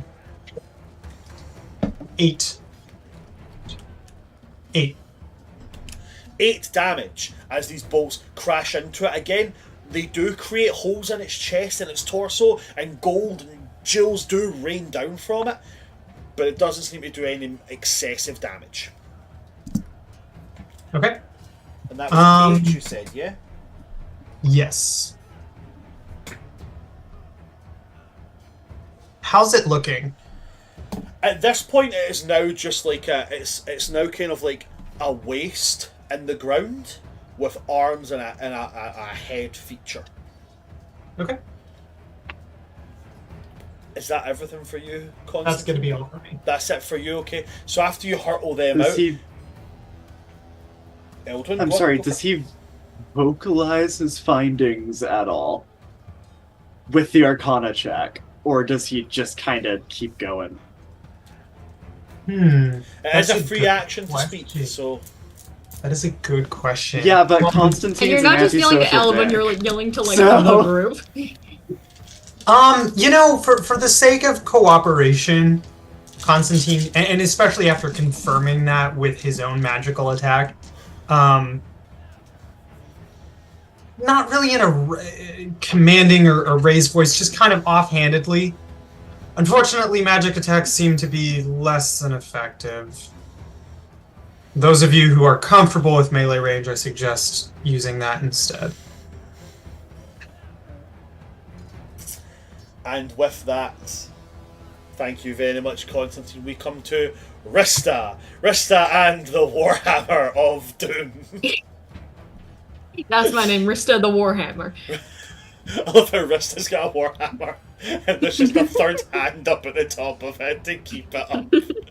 It can take 5 pounds of the weight off it, so... No, sorry, 10 pounds. 10 pounds of the weight off it, so... I'm holding it. You're definitely holding it. Yeah, how many golems are currently fighting us, and how many golems are currently fighting other, There's like, one groups? fighting you, and there are 3 other groups, each group's of 5, and they're being faced down by a golem each. Cool. Can I run away? You certainly can. Where would you like to run to? In the opposite direction. Okay, you turn and you carrying the Warhammer. Do I need to disengage? No, it's not within melee range of you, so... Okay, yeah, I'm gonna get the hell out of there. I'm down to 3 hit points. Rista probably has like a You tell me, does Rista have any broken limbs? No, From being body slammed by a We giant pile got of belly gold? flopped by a No, you got... pile of gold. Yeah, you get belly flop by a pile. You're probably heavily bruised. Like, maybe Cool. like a bruise, like, already forming on bits of your body. I mean, if you want to thematically say, you know, you've got, like, that pain in the side from, like, you know, like a cracked rib or something. Yeah. But I only really do, like, broken bones in the sense of, like, oh, they used a cold shot against you and they aimed at your arm. And, you know, they broke your arm so you can't hold your weapon kind of thing. However, In if any my case, players... Rista is fearing for her life, and Okay. she's gonna run away. Okay, so this is something I have planned for. As you turn and use 5 feet of your movement speed to begin running away, the professor's going to yell and go, "No! Turn back! Grip your courage and hit the thing!" You can still choose to run. Who? I might make a wisdom check. It's certainly a risk. Actually, ooh. I'm wondering if Rista is intimidated enough. So What should I roll for that? So I tell you what I'm going to do. I'm going to roll. This could be persuasion. It could be intimidation. Mm-hmm. Okay? I will only tell you if you fail to beat the roll. Okay? Oh, it would help if I rolled onto my tray. That would be good. Okay, I would like you to roll for me, please, that wisdom saving throw you said you were going to roll. That's an 8. That's an 8 in total. Okay. Mm-hmm. So as she yells out, you did fail to beat the roll. Okay. So you can't tell. You can't see if, you know, she's trying to be encouraging. You can't see if she's trying to scare you. You just get this adrenaline pumping through you. But you now have a choice to make. You can turn and run. You can turn back around, charge the thing, and smack it or shoot a spell at it or whatever. Or you can stay on the course you're on and keep running away from the encounter. I think Rista begins to run away, gets yelled at by the teacher. And I think she pauses, but in that moment of like fear and adrenaline, I think Rista uses the momentum of like going in the opposite direction and turns and tries to swing her warhammer at the golem. Okay, so you're going to move the 5 feet away, essentially, putting 25 feet of distance, and then go, okay, turn round, and then run towards it. Yeah, And I have Long Strider, I could probably make it. I didn't move that far. Okay. No, absolutely not. You were only 20 feet away. So you use Yeah. 5 feet of your movement speed to do the turn and step, and then you've got whatever left to, turn and step and run back. So I want you to roll for me with the Warhammer. Now, you've got a -1 to your strength. Yes. Are you proficient in Warhammers? What do you think? I need a D20 plus. If I can lift it? No. So you've got the help from. Funnily enough, Warhammers are not massively heavy. Once you get them up off the ground and into a point of like resting on your shoulder, Yeah. taking the initial swing, once you swing with them, the weight kind of carries them. Yeah. And your mage hand can carry 10 pounds. So, roll to hit. Oh, please don't fail. Please don't fail. What is it? Oh, wait, before you tell me. Dia's within 5 feet. Dia's within 5 feet, you have flanking, so you have advantage. Oh, thank God, because you want to know what it was? Was it a nat It's one? It was a minus- nat it's a- something. No. It's a modified one. Because I rolled a 2. God. Well, you have advantage, so... Oh, good God. Well, that's a 7. 7. Okay, so you... So, Go so ahead. yeah, I think Rista gets that moment of fear and adrenaline, probably starts screaming as she's running towards with the Warhammer. And do we want to say that she just falls on her face? No, so definitely not. Not in a 7. You run forward, and do you know what? For the fact that you're carrying a Warhammer, you make the swing. It's less about that you fall and fail, and more about you're not used to swinging a Warhammer, so the weight of it just kind of carries you with it a little bit. But you make the swing. It doesn't land where it's supposed to, but you make the attempt. But no, just because you don't manage to hit doesn't always mean that you failed. It could be that it blocked or it dodged in some way, so... Yeah, so I think Rista, feeling maybe physically strong for the first time in her life, runs screaming with a Warhammer at this golem, swings it, and just misses. Okay. And she just kind of like turns in a circle for like a hot second. And as you turn, even though you missed, the professor's just like, yes! like proper, like, aggressive support of the, yes! Well done on that one. Rista, is that the end of your turn? Do you have anything else you'd like to do? Any bonus actions or anything? I don't have any bonus actions. Fantastic. We go back to the top of the initiative order. Eldwin, it is you with the golem on deck. Eldwin seeing Rista run in and do that is kind of going to cock his head and go, like, kind of nod. There's some respect earned. But also he's going to go, oh, that's a bad spot for you, and bonus action, like, yank you back. Telekinetic, like, if you don't resist it, Eldwin's just going to, like, woof you out of range. Force movement don't resist it. Okay, so... Force movement doesn't provoke. Because so. you are being moved and you are not moving, you don't trigger attack of opportunity either. So as you've run and you've swung and you've missed, there's almost like this hand rears up and Eldwin just goes like, nope, and pulls. And as it pulls away, the hand comes down and absolutely misses you. But as you've pulled Rista away, Eldwin, what's your next step? So that was your bonus action. What about your action? Yeah, so now that, like, Rista's out of the way, seeing what happened and hearing Constantine's comments, he's actually going to pull his whip off of his waist and take a couple swings. 2, actually, because I'm hasted. Okay.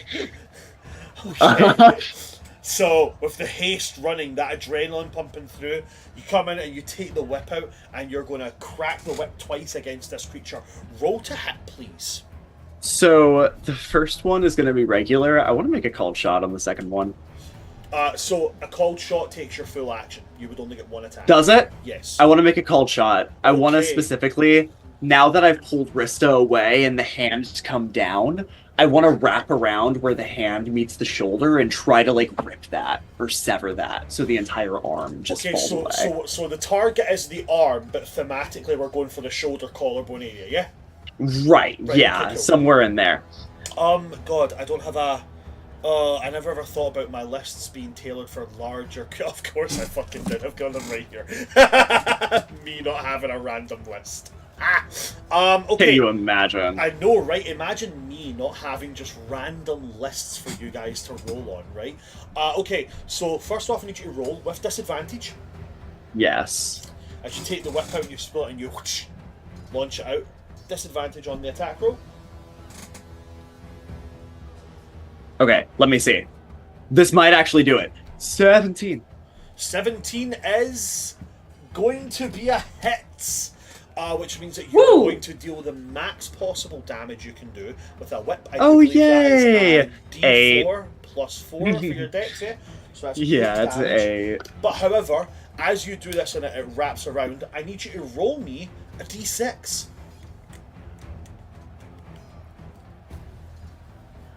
That would be... Oh, good thing. Found it. Boop-a-doop. Ah. Boop-a-doop. 2. A 2. Okay, so on a 2, how to thematic this for something made of treasure. Okay, I got it. You wrap it around the arm and you pull. You hear the sound of like it's like you ever picked up like a bunch of necklaces that have also come of like wound themselves together, and you do that initial thing where you pull when you hear like the links scrape across each other. There's that kind of sound, and you see the arm is like it's still kind of functioning, but it's not entirely there. And it's held on by like, you know, strands of pearls or golden chains, or like, you know, there's like a sword that's there that's kind of acting like a bone and just keeping everything kind of in place a bit. As you've broken its arm, and therefore it has disadvantage on attack rolls using that arm. Whips are also slashing damage, so it would be 16 I'm slashing. aware of that, I was about to say, and the whip carves through it very easily as you pull it down, making almost like a smooth, like, shh sound as it pulls itself back. But you do deal 16 damage. Eldwin's going to use his movement to kind of slide over between himself and Rista and say, "Here comes someone your own size." Ooh. Ooh! Is that everything for you, Eldwin? That's going to be it. Okay, it will Moving pick on to its someone turn. It will pick on someone its own size, but it's not able to use its body slam anymore, which is so horrifically unfortunate. It can only use its slam, and if it's using its slam, the first one's going to be at disadvantage. So, let's get that rolled. Slam, coming at you, Eldwin. You're the one who has just recently attacked it. Shit, you not, double nat ones. So it goes to swing and hit, and as it does it, Eldwin, like the sword kind of hitches, and the attack kind of turns from this into. As it does this, it kind of wrenches the arm back, pulls up the other arm, and it's going to come down with the other arm. And this time it's going quite wild with it, so I'm going to roll the d6 to see random target as long as they're within range. The people who are within range of its attack right now, I believe, because you pulled Rista back 5 feet, meaning Rista's 10 feet away. Then you Yes. But we are. But I am right next to Eldwin. I'm in front of you, though. I'm in, like, the 5-block cube in front of you. So Okay. you and Eldon technically both count as being 10 feet away. Oh.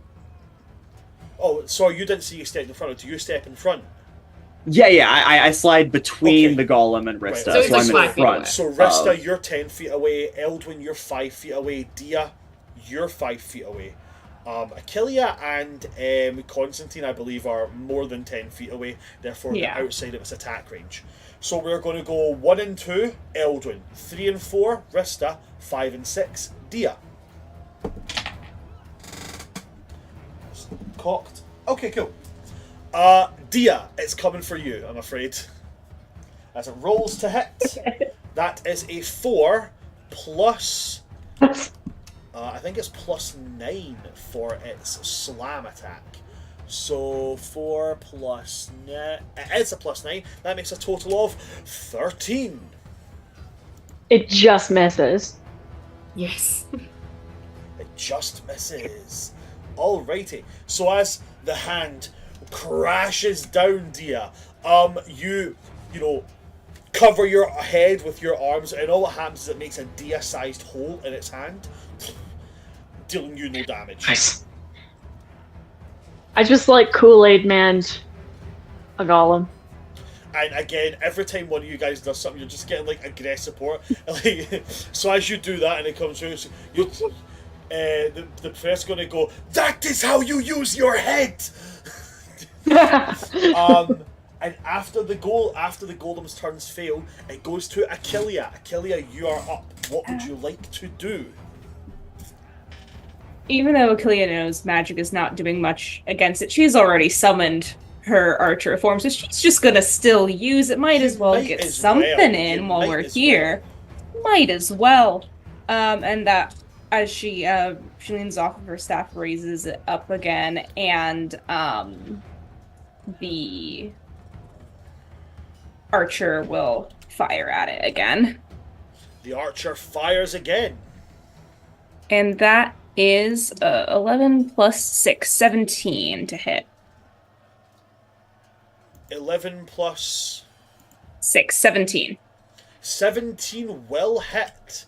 And Achillea, Wonderful. I do not need you to roll, Ooh, fun. as it had 1 hit point left. Achillea, how would you like to defeat this creature?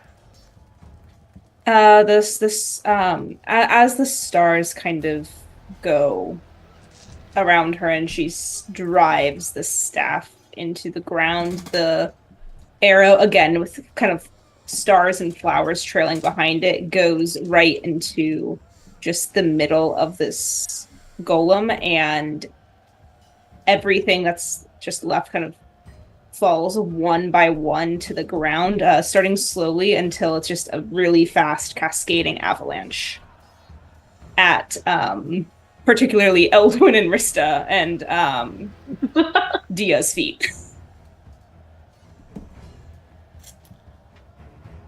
Fantastic. As the creature is struck with this final blow and starts trying to kind of crawl forwards, and as it does it, just gets smaller and smaller and smaller until it's just this one single coin rolling along the ground. It does a thing where it falls and starts to rotate on its flat end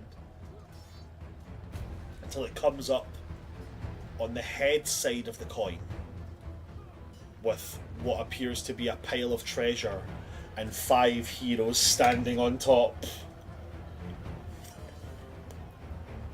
And as that happens, we come out of combat with you guys having... Is everyone else done? You know, almost like it was written in a way that does not pay attention to NPCs, because why would you not pay attention to the main characters? As soon as you guys are done, you know, their battles are kind of... I'm joking. I'm not that writer. Their fights are, you know, coming to a close, or, you know, in one of them in particular, like, Rowan has lost her sword, so she's on top of the golem and just kind of batting it on the head with her shield. They're in various different stages. One of them has been defeated. One of them is kind of at the stage you were just at, where they're just finalising it. And the other ones are somehow playing, like, some kind of, like, you know, Empire Strikes Back move where somebody's got a whip and is kind of running around this thing trying to trip it up. But they're in various stages of defeat. But it does look as if there have been 3 students knocked out. One from the centre of the arena. This little tiefling hybrid thing is still lying face down in the sand, just completely out cold. Over in the distance, unfortunately, and I do hate to say it, I know you guys like them, but Bruni, our big, you know, Furbolg buddy, he is out cold. He has been. He got knocked out incredibly quickly. I do have to be 100% honest, guys. And I really, really hope that this guy in particular would do well. I really, really did. But off to the side as well, Cedric, the blue tiefling, who's definitely not Nightcrawler, is lying face down. One of his rapiers is bent, and he's just like crumpled at the edge of the wall of the Colosseum. Other than that, everybody's in various states of like, you know, a couple of bruises, maybe a bleeding nose, burst lip, that kind of thing, but no major wounds or damages.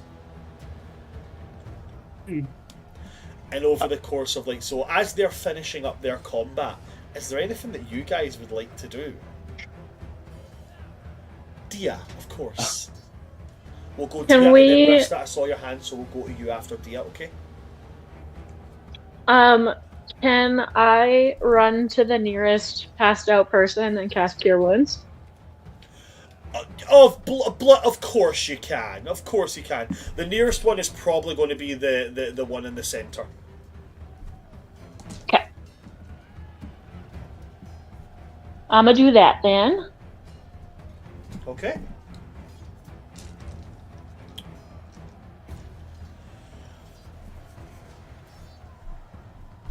Did I remember to pull out a D8? Did.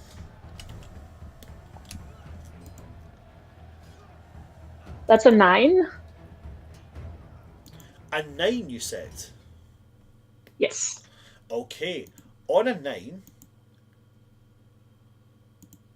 as you charge over and you place your hand on them and you funnel these healing points back into them, their eyes kind of open wide and they're like, oh, did I win? You were so close. See, oh,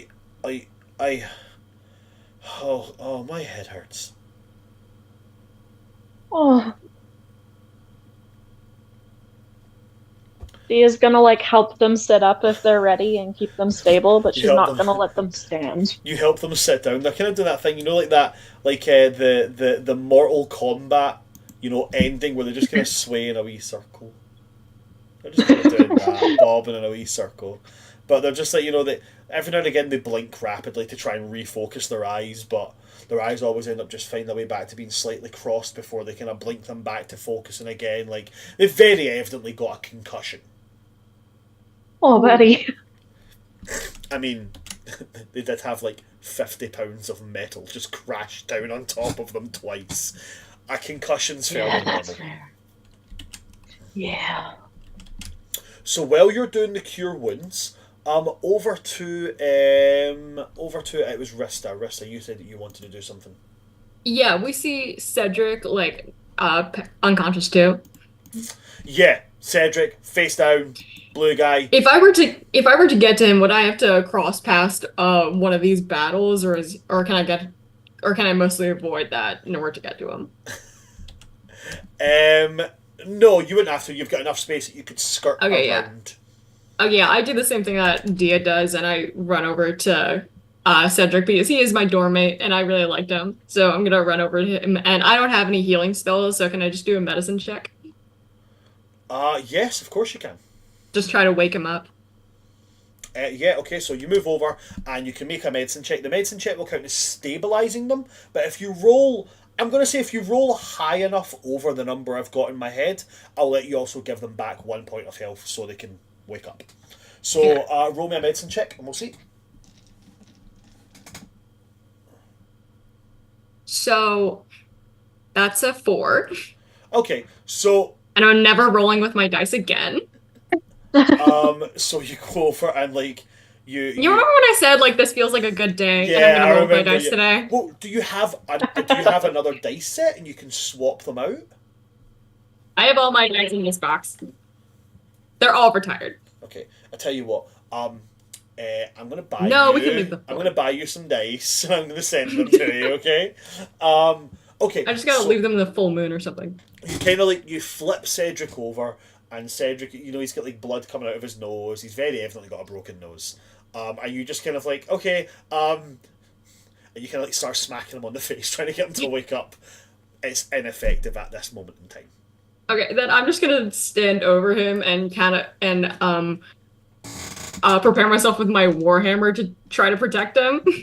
Okay, so you're going to stand over him, turn back just in case. While comes I'm in not the- participating in the battle, I'm purely But just you're standing taking waiting up for the a- battle to end. Okie dokie. All right. I'm gonna take a wee note of that.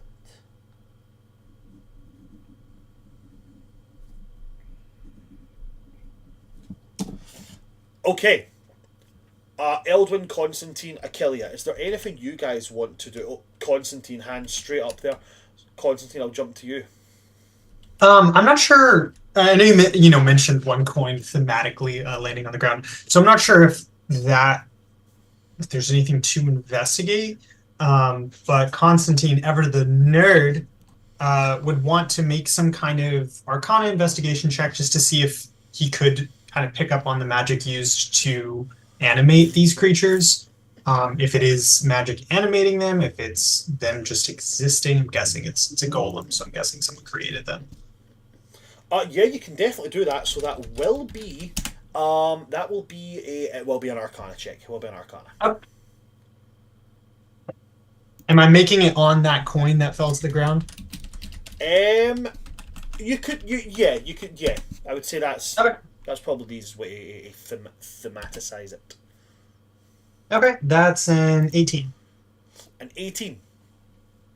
Okay, on an 18, there does seem to be as you look it over and you kind of there are around the edges of the coin magic glyphs. On the Arcana check, you can tell that this is from the Conjuration School of Magic. Okay. Absolutely. Oh, sorry. From what you're looking at, and because of the role you've got, I'll tell you as well, it's a fairly high-powered spell. Or high-powered as far as what you can cast. It seems to be an extensive build-up of the Summon Construct spell. Okay. So I'm gonna go ahead. pocket the coin for study later. Okay, as you go to pocket it, the coin leaps out your hand into the sand. But as it does so, it rises out of the sand immediately on a small pile of 13 gold coins. Ooh. Right at your feet. As that happens, Eldwin, at your feet, a pile of 27 gold coins will rise up.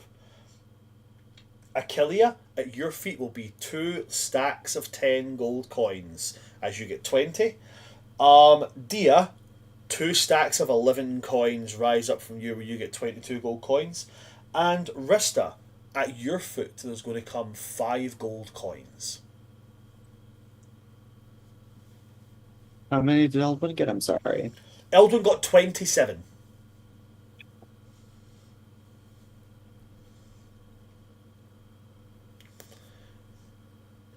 Anything that anybody else would like to do? Can I hop over to the other person that's out cold and try to heal them? Of course you can. So you want to go over towards Bruni. Yes, please. Okay, if you're moving towards Bruni, I will come back to you. Feel free to roll how much health that they're getting. But I do want to just quickly double check. Achillea, Eldwin, anything you guys are wanting to do as the combat scenario here wraps up? Achillea, I think, is kind of leaning back on her quarterstaff. This is something pretty new. She hasn't really quite done a lot of this before and is kind of processing everything that just happened. Okay. Eldwin's very calm and kind of notices Achillea's funk, I guess, and is like, first time?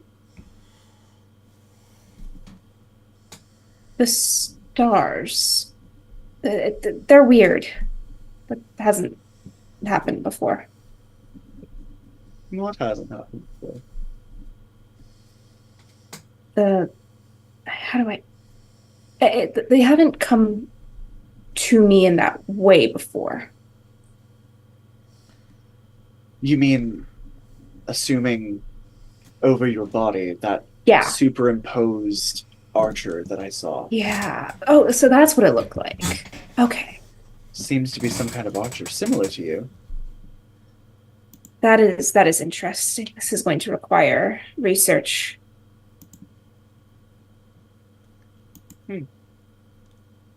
Good reflexes out there. Thank you. Oh, did it again. My bad. Excuse me. I won't tell anyone this time, okay? My lips will be sealed. I have a reputation to upkeep, you know. You don't have to upkeep it around me. I won't tell anyone, I promise. I actually find that reassuring. Like you can just, if you need a space to let it all go. Oh, you couldn't handle it all. And he'll just walk away. Bet! On that, Achillea, I'd like to give you a DM inspiration for that. So you've got a D10 that you can add to any dice roll. I really loved how you utilised something that you hadn't used at all in this little campaign before, and then in character was like you portrayed that it was something new. That was really, really good. I really enjoyed that. So you have a D10. You have a D10. You can add it to any dice roll. That says ability check, saving throw, damage, anything. Okay. Thank you. Okay, so with that, Dia, how much health did Bruni get back? 5. 5. Okay. Bruni will come to, still very groggy, not quite making sense of anything, just kind of muttering to himself in Druidic on the ground. Constantine, is there anything you would like to do in and of your own accord before we go on our break? Nope. Oh, sorry. I said Constantine. Ugh, I keep getting, because you guys are right above each other. I meant Eldwin. This is going to be a running theme all campaign. Oh my god, it's almost like they're so similar. That was Oh my god, Brandon's Braylon and unintentionally Rhiannon all over done. again. Oh my god, it is. It's Braylon and Rhiannon all over again. Elvin will just walk over to where Professor Brexalia is like overlooking. Mm-hmm. Kind of look up to her because I imagine she's in the stands, right? Yeah, so she's... I don't know if you guys have ever seen like a movie that has like a gladiator in it or a TV show or Yeah, anything yeah. like that. You're talking like she's a good, like, maybe 20 feet up above you. Yeah. And she kind of looks down, this big grin on her face. Okay, Professor Skullcrusher. I see why we needed the weapons. Not every situation can be fixed with a waving of a wand or muttering of a few higgledy-piggledy words. Sometimes you just have to rely on a good old bit of steel.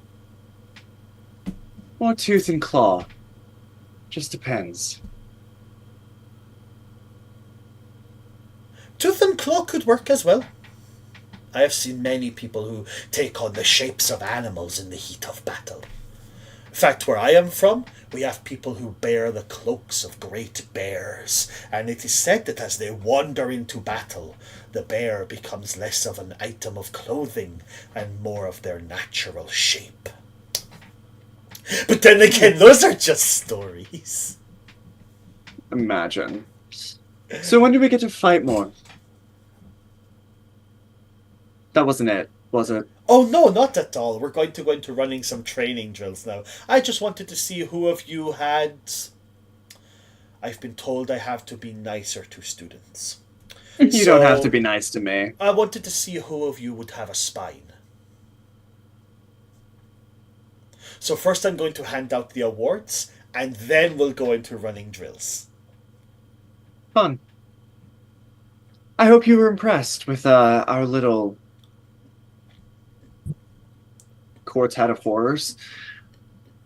There were certainly people who drew my... who impressed me, yes.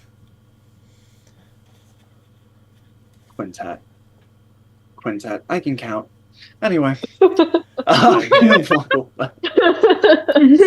on that note, Eldon, I think we're going to take our 15-minute break there. Let my party get a wee bit of a rest and a snack and such. And when we come back, we'll go into the awards ceremony and then Ooh. fast track to evocation and elemental magic.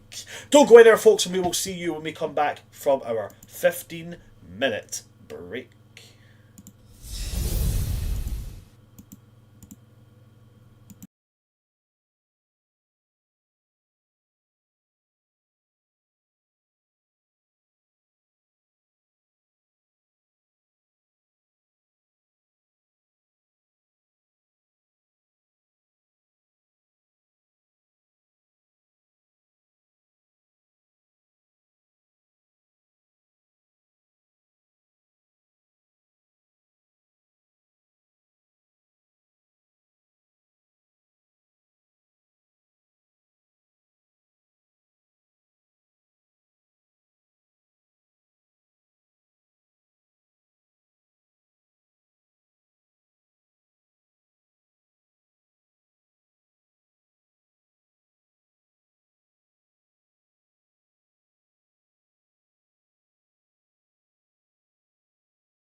Hello, beautiful people. We are back for part 2 of our little session. In part 2, I'm going to begin very quickly by Professor Braxilia leaping over the edge, falling the 20 feet and just, superhero landing this shit. Getting back up, spreading her arms wide and just being like, "This is a good and glorious day. I have broken my own record for least number of students grievously harmed. The previous lowest record was 6. Today there are 3. Almost 4. Almost 4. And she's going to gather everybody in. She's going to say, before we move on to our training drills, there are a couple of things I would like to do and to say. Are there still just a couple of unconscious people as she's giving the speech? So Cedric is still face down on his back, out cold. Bruni has kind of been helped up to his feet and is kind of somebody's holding him here, somebody's holding him here, and he's just like. And the elf tiefling lad is kind of he's sitting and just kind of still kind of every now and again blinking himself back into focus, but Cedric's the only one who's still unconscious. Okay. And the professor's going to say, now, with every new class, I like to give out little prizes for the 3 people who have impressed me. And I am disappointed to say, but the 3 people that impressed me came from the same group. It's not our group. That would be so funny. And she's going to... We have competition. She's going to take out the first award. And the first award is a small gold disc. And she's going to say, this is a symbol. Literally, get it? It's a gold disc. This is a symbol of someone who is willing to put themselves in the line of danger in order to protect another. And she's going to turn and she's going to chuck it to you, Rista. As you have gained the Defender Award. Rista's just in shock. I think she thought that was going to go to Eldwin for pushing her out of the way. That was a contender for it. That was a contender, but even at your weak point, you ran over to one, check on another person who was down, and then despite your own weakened state, you stood over them and specifically stated you were going to stand there and prepare in case something came towards your downed fellow classmate. And so that has given you the awarded title of the Defender. Ooh. Elvin will wink at Rista. I acknowledge it. We then go on to the next award. The next award that she brings out is in the shape of a small, solid gold dagger. Ooh. And she's going to say, this dagger goes to a person who has stuck to their guns, relied upon what they know, and brought their group to victory. And they're going to chuck it to you, Achillea. As you're the one that landed the killing blow, you gain the title of Slayer. Ooh, that's a fun one. I'll catch it.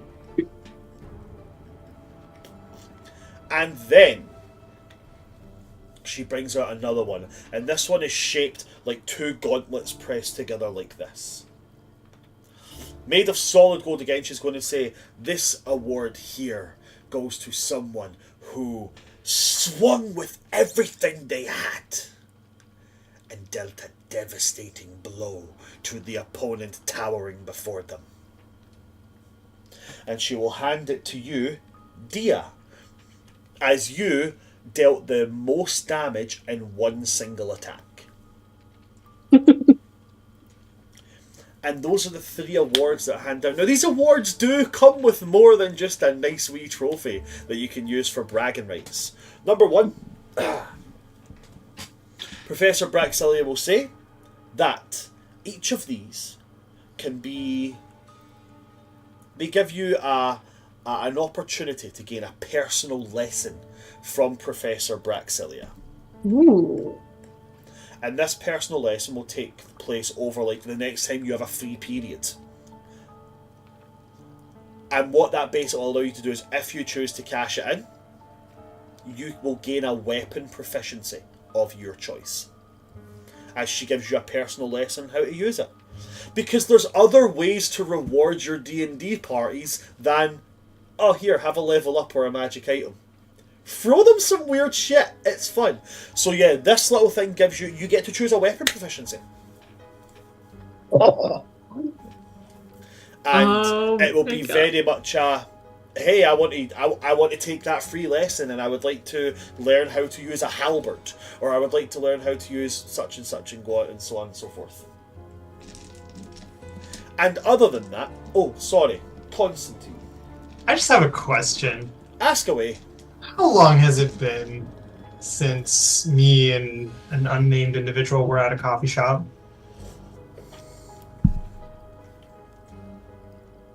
Not all that long. You're probably talking about maybe an hour. An hour?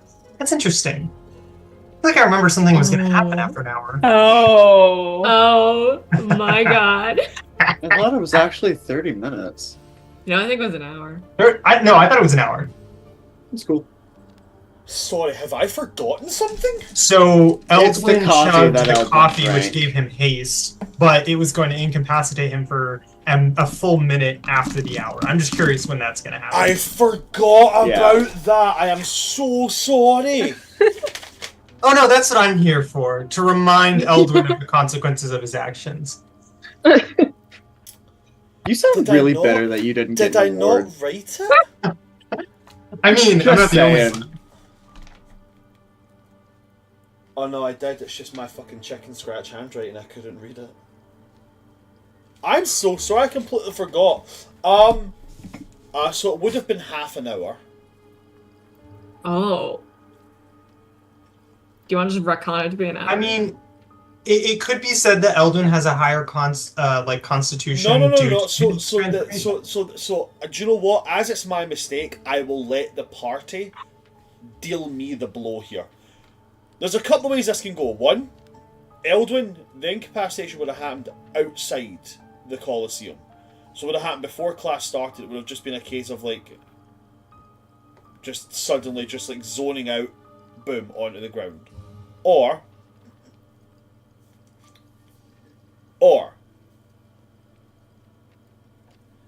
it passes and I'm going to roll a D100 every single time that you have a long rest. And if it comes up a certain number, you sleep in. I'd say the second one only because he did use the haste Yeah. effect in combat, and so Yeah. Wait, hold on. You did use the haste in combat. So what we'll just say is, to make it simpler, because the haste has been used, we'll just say it kicks in as you go into the next part of class. So you don't do the training drills, you just pass out. I want that to happen. That's my vote. That's good. How does that sound for you, Eldon?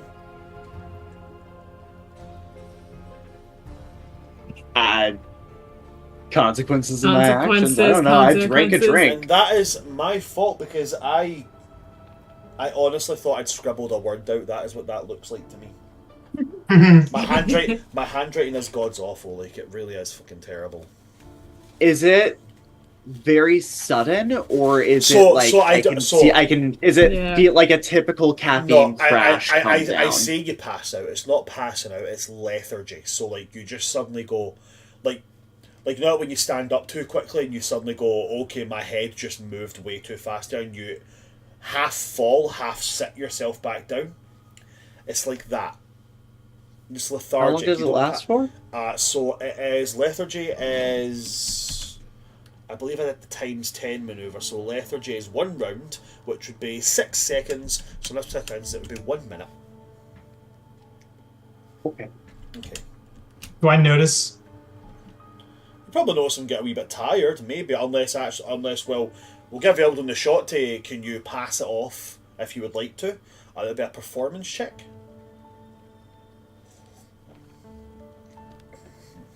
Okay. Okay, so it'll be your insight, Constantine, versus Eldon's performance. Insight's not my highest, but I'm assuming performance is one of Eldwin's, so we'll see. I see nothing. Did you not want it? Did you whiff it? Not quite. I got a 5. Okay. I bet his bonus is higher than that. So like I got a 25. he said like, oh no, I rolled in that one. Oh, that's horrible. Oh, 17. We legitimately had somebody on one of the campaigns that was like that. Their perception bonus was massive, just because of the way they built it. Like level 18, they were like, I don't think that's great. I only rolled a 5. 32. Like it was stupid. I was just watching a Dimension 20 campaign in where one of the players, like, anytime he rolled like well, he would like play it off it was bad, or like the opposite. He was like, ah shit, 21. I've Like he did exactly that. I've watched Fantasy High Campaign 1. I'm currently watching Campaign 2. I stopped watching for a bit so I could watch Game Changer and so I could watch Make Some Noise, because they're just great. I am a voice person. I like doing voices and I like making noises with my mouth. I like watching documentaries about animals and then trying to make the noise with the mouth, but then trying to find another animal and combining the noises. I'm currently trying to work on how to combine parrot and bear. Actually, Like a deeper, Alright, like combine parrot. So it's like parrots be like a really back of the throat kind of squawking. Then combine that with like the of like a bear. Trying to combine the two of them so that I think it sounds really, really cool. And also I think that's really funny when you have people being terrified of owlbears and you hit them with a pandaret. that was so cool. That was Bran. really cool. I like fucking about with my mouth. Like, I learned how to beatbox by accident because I was trying to make noises with my mouth. What? You like fucking around with your mouth? Oh no, I'm revealing things. No, I learned how to beatbox by accident because I was trying to make noises with my mouth and found my way into beatboxing. It's amazing. Okay, but anyway. So Eldon, you get a sudden wave of lethargy. You manage to pass it off as just you, like, you know, kind of leaning against the Colosseum wall a little bit, but like, you know, proper like head rush, body suddenly very tired. The wall is there because your leg is only keeping you up because you've kind of locked it straight and are using it as like a leaning post kind of thing. But then the party, you'll be taken through drills for the rest of your class, which is just you, like, you know, the teacher going around, and as you guys like being taught basic movements of weapons, she's like coming over to like you, Rista, and being like, you know, you swung with both hands and that was really good, but a warhammer has got enough handle space, you can use it with one hand, so don't be scared to going to like, you know, Eldon and being like, you know, the whip is a really, really good weapon, but it's also good because it has range. Don't be scared to take a bit of backstep on when you hit.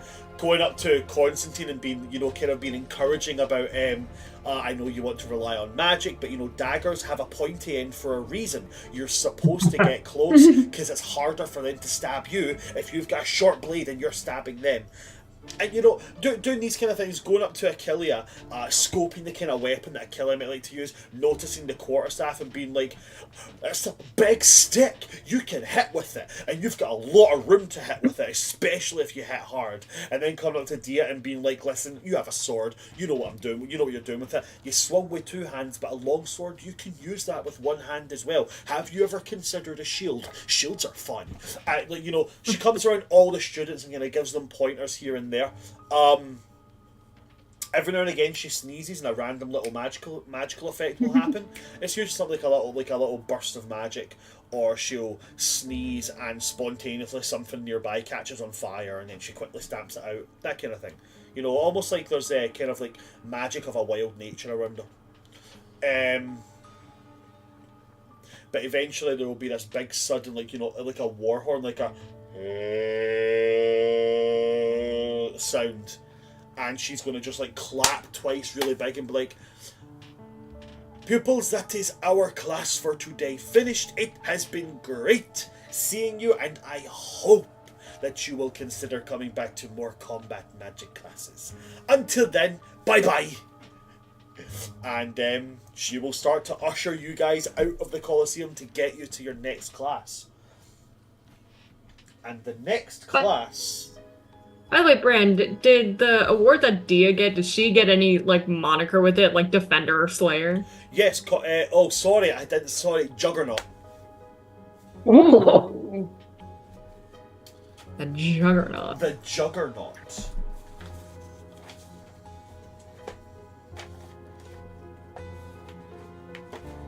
And so you have that 15-minute move period to get between classes.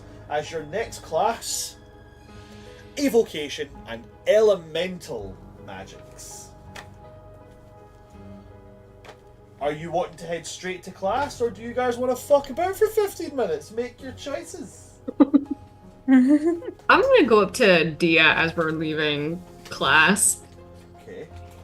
And I'm very bruised. But I'm gonna say, "Hi Dia, how you doing? How was your class?" Hi, Rista. It was good. You were so brave with that warhammer. Oh, do you think so? I do. wasn't expecting Then to you get that stood over award. Cedric? I did. I was expecting to get that award. That was... You know what? It makes sense. You were also like super brave to stand over. I'm bad with names. Cedric, was His it? name was Cedric. He's my dorm mate. Okay. Oh, so you know each other. Yeah, that was very brave of you and also super kind.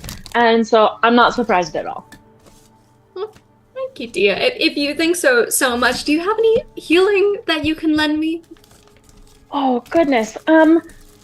I'm realizing now that I am out of spell slots for today. Okay, gosh, then I I might gotta have something here.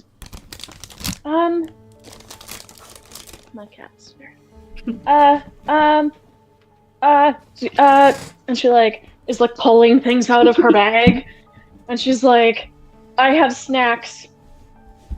That's what I got. Unless like, do you think a blanket would help?" And she like pulls a blanket out of her bag. Dia, you are wonderful. You're just wonderful. I really like you. Oh, thanks. I'm gonna go see if I can try to find a nurse. That's probably a good call. Yeah, you have elemental magic too after this, right? Will I see you after class? Yes. Okay, I'll see you there. And like, Rista just like limps away trying and is gonna go try to find the door to the nurse's hall. Okay, so we've got somebody going to try and find a nurse. Fantastic. What about the rest of the party? I think Achilea is just heading straight to class and is just gonna chill there and get a seat. Okay, so Same. Achilles making their way straight to class. Same with Constantine. Okay. And Eldrin, what about yourself? I haven't seen Ambrosia today. I might like to find her. Though we might have the next class together or something. I don't know. We only have 15 minutes though, so like not a lot of time. Yeah, Bren, do I think that I'll be late if I go to the nurse's hall right now? Going to the nurse's hall is kind of one of the things that you're kind of given a wee bit of leeway for. If like, hey, I just came from combat magic, and I had like my arm hanging off. Sorry, I'm 10 minutes late to class. I kind of went to the nurse. You're kind of given a wee bit of understanding for those kind of things. Oh, but elemental class is really important to Rista. She might go to the nurse after. That is a call for you to make. Eldwin will offer as he sees Rista kind of limping away. He'll say, "Do you need a hand? I can help you. We can go to the nurse together." Is that a genuine offer? No, I intend on leading you to the stairs and then shoving you. It's a genuine offer. Is that a genuine offer? Pick and choose, whichever one you want. Oh, I could really use some healing right now. Are those the only options? Help or death? Oh, I could just wait until I die. They'll know. I'm gonna say, yeah. Would you mind if I leaned on you? I can carry you if you need. Tempting offer, but no. I'll just take Eldwin's arm, and I guess we'll go try to find the door to the nurse's room. Okay. So you're going to make your way to the Hall of Doors, the entrance hall with all the portals, these resting faces and such. Do you want to take a guess, or how do you want to figure out which one is which? I would like to go ask Miss Moira if she happens to know. Fantastic. So you wander over to door number 6 to the librarian woman, or as I like to call her, Mrs. Doubtfire. And so you walk over, and she goes, "Oh, well, hello there, Eldwin. How are we, dear?" I'm doing well, but my friend here is not. Would you mind pointing us in the right direction of the nurse? Oh, sir. Oh, you're a bit knocked around, dear. I got trampled by a gold golem. Oh, they did golems this year, did they? Oh, last year they did. Oh, it was a terrible. Last year they had them running around avoiding bullets, dear. Yeah, we were told that this was one occasion where it went actually better for most students, so... Oh, how many went down? 3. Oh, it's an improvement from last year. Apparently it was 6. 6 last year, dear, yes indeed. One of them was out cold for a week and a half. Skill issue. Where is the nurse's office? Oh, she sort of rolls her eyes. You're going to want to wander over there and speak to Joan. Uh-oh. There's some history there. Oh, she's a dreadful chatterbox, she is. She'll talk to you right off you. She'll talk to people wounded and or try and get to the nurse. She's terrible at her job, dear. She truly is. Got it. Thank you, Miss Tell Moira. me just a little bit about her. Something that might just really Oh, yeah, something shock that'll her flatter into her. silence. Oh, we have very different ideas of how to approach. Flatter. She's No, going no, no, shock. Flatter. So- Shock. Ms. Moira will chuckle a little bit and then say, "Oh, well, I'm not one to gossip, but I'll tell you this. Of course. Apparently in life... We both lean in. Yeah, exactly. Apparently in life, she was a dreadful sister celebrant in one of the churches of light." I'm gonna message Eldwin. Did you know that these doors used to be people? Nope. Ho ho! Is that a lore drop? So, I suppose some things were still hiding in the shadows in her life. Not everything was in the light. Oh, you're a dreadful one, you are, Eldwin, but yes, very much so. I heard tell that... Now, I don't like to use the word, not talking about a fellow door of the school here, but I did hear she was an uptight bitch. And you know what? You're so real for saying that. Thank you. I feel much more prepared to go see her now. Goodness. Well, if you want to get her to end the conversation, the best thing to do is to curse in front of her. She'll let you move on immediately. Oh, Okay, will that offend her in a way that she won't let us use her door again?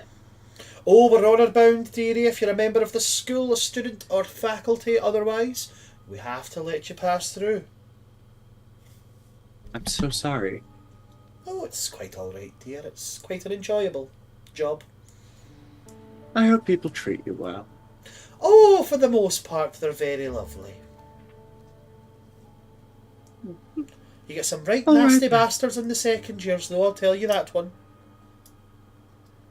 Ew.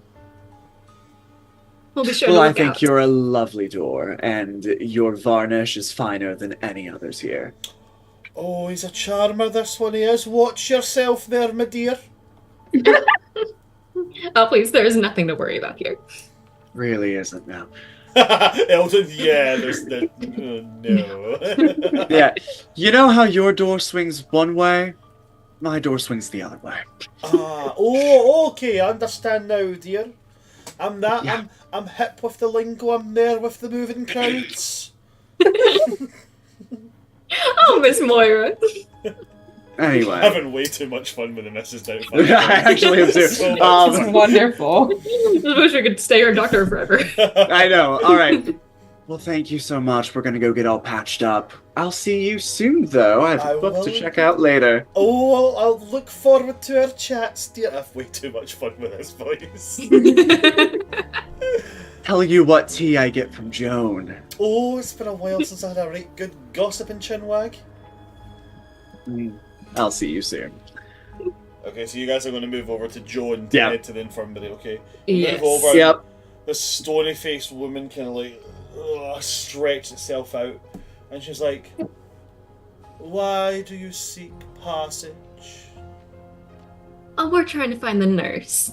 We just got body slammed by a pile of gold. Oh, And we're rightfully not feeling great about it. sorry, your sentence cut out the last part there. We're rightly not feeling. We're rightly not feeling great about it. All right, okay. And she goes, "Yes, I can understand. It's just, well, you look as if you've been thrown around a dirt floor, and, well, I've just recently been varnished, and I would not like any dirt to cross my threshold." Oh, is that right? You certainly don't look it. Would you kindly shut the fuck up and open up? Miss Joan. You are a... I would like to speak to your manager.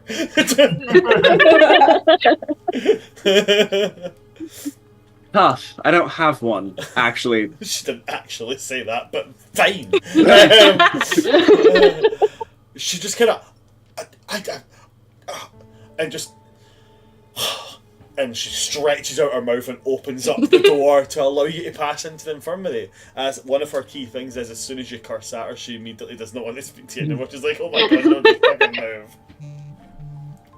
Oh, I love Right, that thank so much. you. Thank you, Miss Joan. And you step, you step through. I'm just going to quickly jump to the other ones and see if there's anything they want to do while they're waiting on class, and then I'll come back to you guys in the infirmary, okay? Sure. So we come to Constantine, Achillea, Dia. As they went to class, do you go with them, or is there something else that you would like to do? I'm gonna take a really brief detour to stock up on snacks and then run to make sure I get a seat next to Elika. Oh, okay, cool. That's absolutely fine. No need for a roll or anything on that. You go, you grab snacks, and you hightail towards the evocation wing of the school.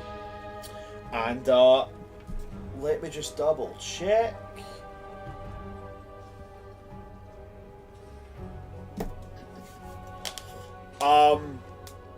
Yeah, so the evocation, the elemental magics wing of the school was at the top of the school. It's on the upper floor. It's got the biggest floor. And most of the classrooms are open-topped with a magical barrier protecting them from like the elements and the rain and stuff like that. but they're completely open topped. When you get in, there is no desks. It is laid out like it's laid out almost like a circular firing range, like targets there, and that kind of thing. So yeah, Elika's there. They kind of wave at you as you come in, and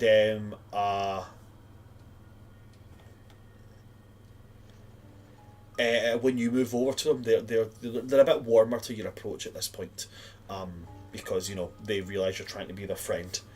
Anything beyond that, or are you just kind of lining up with them?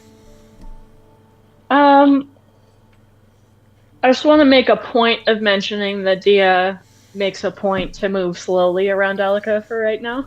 That's okay, cool. So, like, she flipped it to the classroom and then, like, skidded to a stop and then, like, walked normally. Okay. Achillea, Constantine, anything you want to do, or are you just waiting for the beginning of class? Constantine. Okay, so this is more of a thematic thing as opposed to like an actual functional thing. One of the abilities that I have with the Lore Master is to be able to switch between the different damage types with magic. Now that does only work for leveled spells, not cantrips. Yes. But from, again, not trying to actually do different types of damage, Prestidigitation can create like a small ball of flame, right? Yeah, but it's not a ball of flame that's considered able to hurt somebody. It's like somebody. It's like It's like doing the thing like like the Human Torch from Fantastic Four clicks and makes the wee flame. It's like that. Okay. So I don't know if this would work with Prestidigitation, or if it would just be like manifestation of raw magic. I don't know if it's doable, but Constantine would be kind of, how like someone would run through scales on a piano. He would be doing that with weaves, running through the different magic types, switching them from one to another, that being his kind of specialty, trying to prep for elemental magic, which he's needing to do all of them. Okay, absolutely. Totally get it. So you're just kind of like, flicking through different capabilities, like almost like creating like a little mote of like flame and then throwing it to the other hand where it changes to a small flurry of coals, throwing it back and it's a ball of lightning, throwing it again, it's a reverberating ball, flipping through the different magic types you've got. Exactly. Absolutely fine, fantastic. Getting used to the feel of how it feels to switch the magics around. Absolutely not a problem. Achillea, anything you want to be doing in the classroom? Yeah, just kind of while we're sitting here figuring some stuff out, Achillea will just kind of where's the exact thing? Yeah, Achillea will just kind of be like running her hand through her hair a little bit and then realize that like some of it just came out, and just kind of play around with like tying a knot in it and make an eerie token.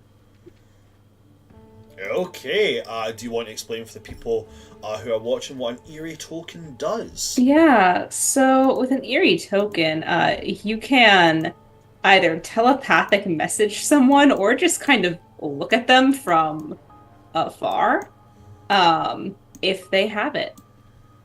And you're gonna do it once a day. You're gonna make one once a day, I should say. Do they last longer than a day? I do not believe they last longer than a day. I don't think they do. Yeah, it's until I go to bed. That's neat. You make little Blair Witch sticks. Yeah. Pretty much, yeah. I was gonna say, you can only look at someone once per day, and then it'll go away. Alrighty, so you make that. Is there anybody in particular you're looking to give that to?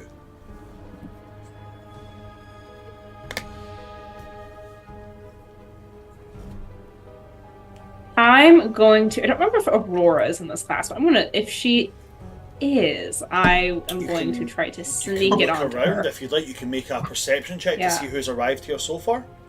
Yeah, who's here so far? That is Looking so at good. faces, you know.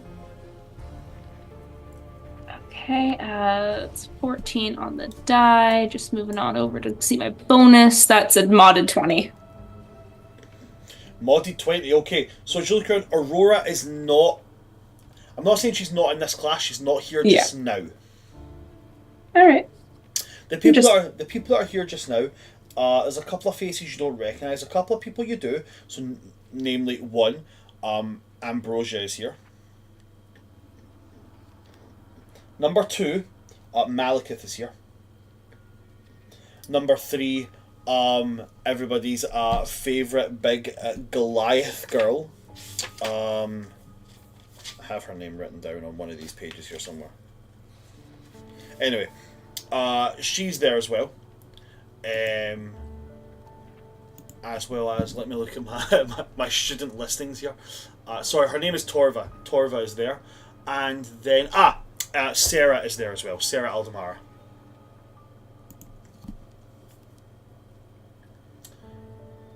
As well as Dia and her new friend Elika. Wonderful.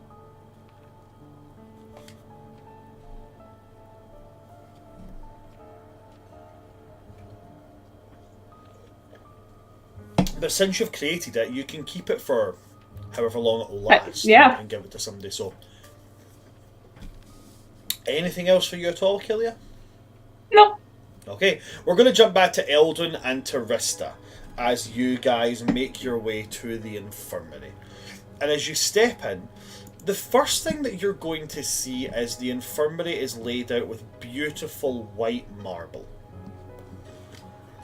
There are lots of beds with sturdy oaken frames, fluffy pillows, thick duvets, the epitome of comfort. And bustling around them all is a group of, I'm going to say, for the sake of not causing PTSD in the characters, I'm going to say they are going to count as Warforged. Okay? But they're Warforged specifically made out of clay. They are using the stat block of clay golems. And they have like baskets in their arms filled with, poultices and dried herbs and bandages and all that kind of jazz. There's like these green bandages that have a very strong, pungent herbal aroma coming off them, most likely already treated bandages for like severe wounds. And there are what you can see to be, fairly young looking nurse aides and such, probably looking at like maybe 3rd or 4th year students who are getting a bit of an upper hand on restorative magics. And in the centre of them all, there is a woman, fairly young looking, long silvery blonde hair, but eyes that betray a wisdom that you don't see on the smoothness of her face. And she has these 2 large wings on her back, but they're kind of tucked in. One of the standout things about her is she does stand at about 9 feet tall. With or without her wings? With the wings are included in that, but like her feet are on the ground and she's like 9 feet tall. And as you step in, she turns to you guys and she has just bright white eyes.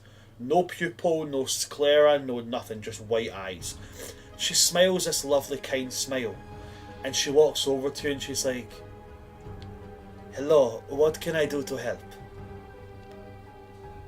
Hi, we're coming from combat magic class. You have been injured during this class. Yes, just a little bit. And we could really use some help. It's absolutely fine. If you take a seat, I will send one of my students to you. They will do an examination and then we will determine what is needed. Thank you so much. She's going to also Go ahead, sorry. I also sustained injuries not as severe as hers, slightly more minor, but I looked at all the same. They will examine both of you at the same time. And she's going to reach to her kind of like, cloth wrap that she has, and she undoes 2 scraps of parchment from it and hands them to you, basically saying that, you'll be seen at this point. Great. She moves off. not a long wait. You're talking maybe 2 or 3 minutes before a student comes over to you, a dwarven male, and he kind of like, right, let's get you over here and we'll get the examination conducted. Of course. And it's, it's the typical ones, they prod your knees, prod your arm, prod your rib, prod your forehead, see where it hurts. While this is going on, what's your passive perceptions? Oh, it's great. 11. Shoot, one moment. Passive perception is 11 too. Okay, on 11s, you can hear this very gruff voice speaking to someone. And they're like, Professor, I know that I've broken like every bone in my body. It's horrifically sore. And you just hear this gruff voice being like, and how exactly do you know you've broken every bone in your body? And it's like, well, because every time I touch my body, it hurts. Ow. Ow. Ow. Ow. And there's just... and they're going to grab the finger and move it. Ow! And it's like, you've broken your finger.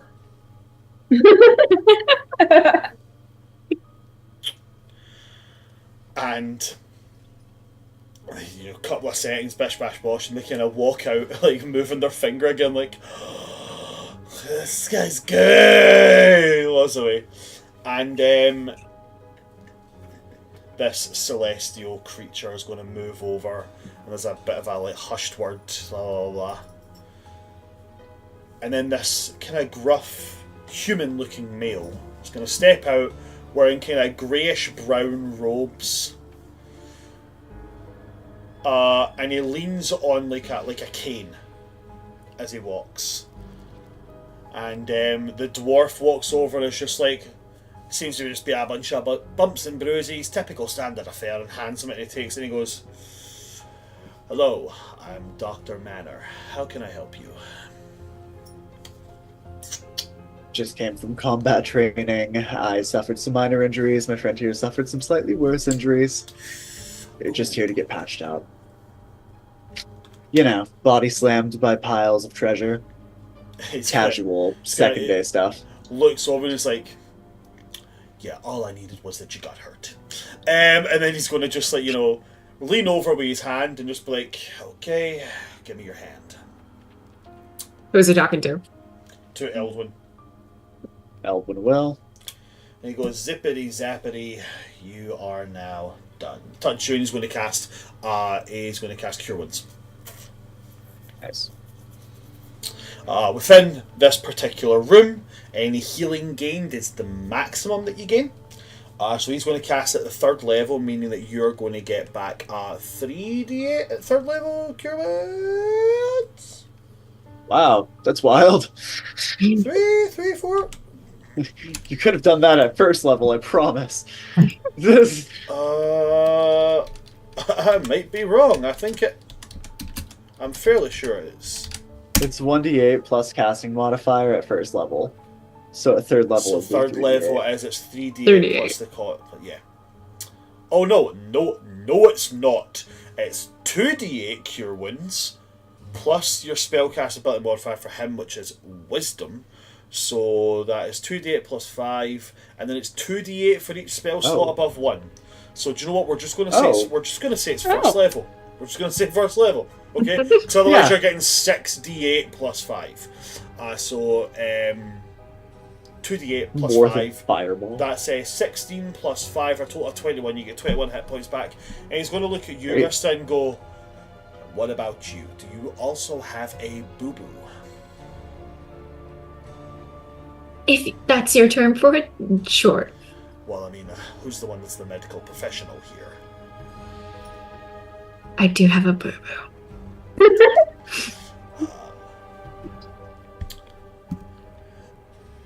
Skibbity-dee, hibbity-doo. I'm gonna touch your hand and cure your boo-boo. Touches your hand, and again, Cure Wounds. You gain the max back, which is 21.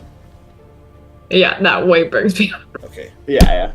And then he's going to go to his thing and he's going to write down 2 bits of paper and he's going to tear it off, hand them to him, be like, these are so you can give it to the next person who you bother on your day so they don't give you detention.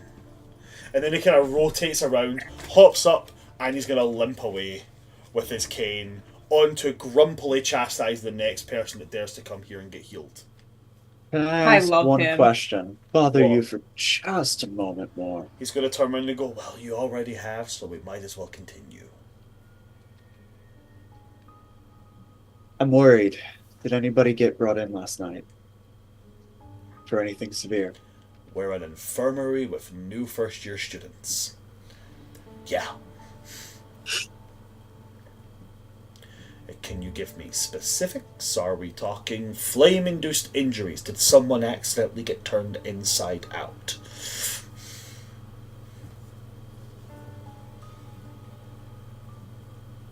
Oh, look at Rista and say, no, sorry. Have a great day. Thank you for your help. Yeah, you too. That house. Yep. Yes. Right, That one was obvious. What was the name? Dr. Manor, not like Professor Manor, not enough for it, no. Oh my no, god, absolutely. that's what you meant. Absolutely his fucking house. Absolutely. My Hugh Laurie impression is just terrible. I got it from the limping and the attitude. Yeah, the pain was what I was like, oh, there it is. What is this guy's deal? Do you have a boo-boo? Just fucking sent me. I'm gonna be honest, if a doctor said that to me, I'd be hightailing it out of there. I'd be like, hell no, I'm not. Oh yeah, no, Oh, no, I'm same. terrible energy. Absolutely. This guy's just better that he's stuck in a school. It's like, I'm gonna, as the guy. Where is no, that? no, go ahead, Rista.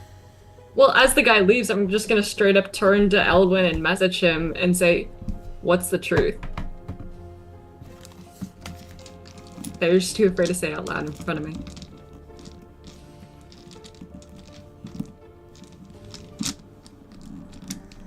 He's not gonna respond. He's just gonna leave. We're heading to the same place. Well, so he's not gonna leave the infirmary. He's gonna leave that area, and then Bran, there's a patient sign-in area somewhere, right? There is, yes. There's something. Yeah. Is it actively being moderated right now? Looked No, at? I mean, it's you can look at the book to see to see what bed the person you're looking to visit is in. So like, you can see when they were checked in and stuff like. So like, yeah, you can see it if you need to. And Does it- is there like injuries or like yeah, does it status detail or something? injuries or status at all on it? Yes, it does. It does, yeah. I'll be looking for any, you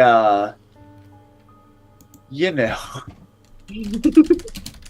I'm gonna cover Elwyn and let him know in case anyone comes by.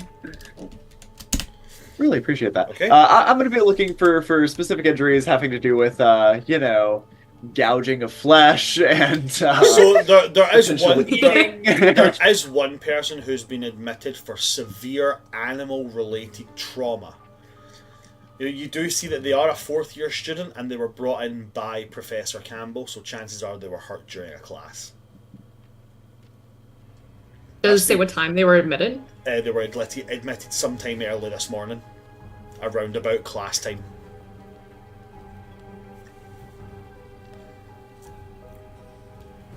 Other than that, there's nothing that relates to a mauling or anything like that. It's not even described as a mauling on this student, it's described as four long and deep lacerations.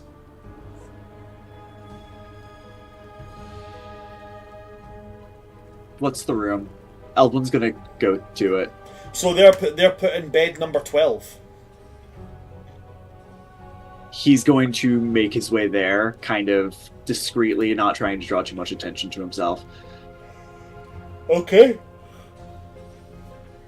You make your way there. And when you get to bed 12, it's just this kind of tall, maybe verging into about the 7-foot region. Goliath. He's got shaved sides and back, long braided hair. He's definitely an older student. He definitely has the look of someone who's maybe at the point of in his final year here. That being his 4th year, where they're encouraged to kind of adventure while studying. You can see that he's not wearing standard uniform. He's got like bits of armor and such, and his armor's had to be cut away to get to the wound. He's got the clip marks here, but it carries on down into his chest as if he's put his arm up as it's gouged at him. And he's got the arm all slung up. He's heavily bandaged here.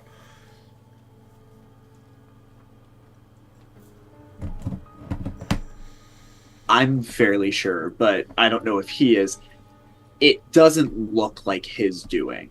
The lacerations, they don't look like they could have been. No, these lacerations look like... When they said 4, it's not 4 like this. There's 3 going down, and one seems to have almost, just from the way it tapers off, one seems to have come from bottom upwards. As if something is with a foot like this. This is more. This looks like something that's maybe avian rather than a mammal. Like talons. Okay, cool. He will He will just leave, make his way back to Rista, and go. Sorry about that. Ready? Are you okay? I'm fine. I heard some shit went down in the woods last night. That's all. Do you want to hear about what happened in the woods? Do you know? Well, it's supposed to be a secret, but I can let you in on it. Here, we'll walk and talk. Let's go. Does Rista seem to take note of where he went and why? Or Rista was watching him. She was just hanging back. Okay. So, should I do like an insight check to see if there's like guilt or something on your face, or can I do an insight check? Sure. You can do the insight check if you'd like to, yeah. Yeah. Should get a better read. You want to know something? You want to know something? When I roll on online with online dice, I roll a 22.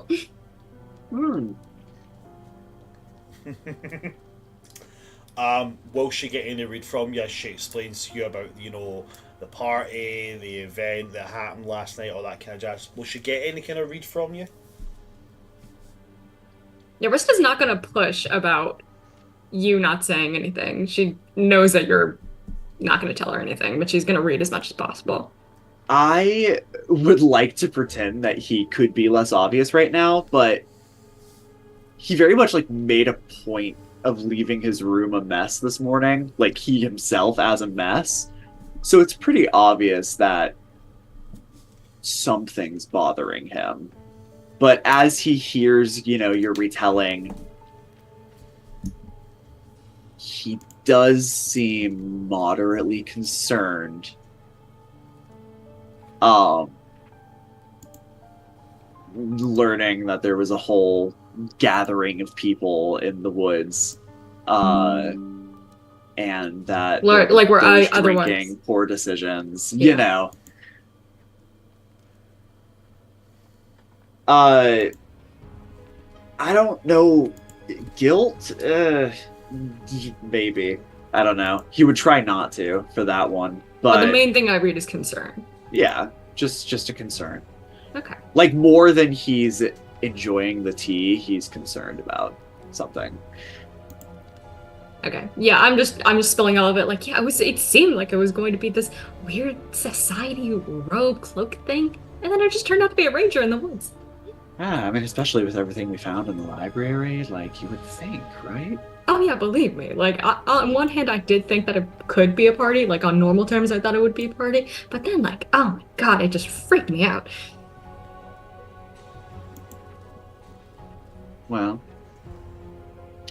sounds like it must have been a lot of fun. I wish I'd known about it. Oh, it was mostly fun. Let's go to class. Yeah, sure. And we make our way to elemental class. How late are we? Not all that much. Honestly, getting here then getting there, you'll probably arrive about 5-10 minutes late to the class. But as you turn up 5-10 minutes late, as you walk in, you're going to see you're not the only one that's late, as the professor has not arrived. But all the classes here, you guys are able to see Rista and Eldwin enter into this classroom. And again, very wide. You're talking easily 100-foot diameter from the centre of the room, 50 foot in every direction until you hit a wall. Targets all over the place made of different materials. And again, open-topped ceiling with a magical barrier to stop like rain and such from getting through, keeps it temperature controlled. And then I would like everybody's passive perceptions. Now I know Eldwin and Rista, you guys have both got 11s. What about the rest of the party? 16 for Achillia. 16. Constantine? 12. 12. Dia? 13. So it'll be Dia and Achillia that are able to hear. Unfortunately, Constantine, you fall just short of it. Achillia, your passive perception is able to do it with a meets it, beats it.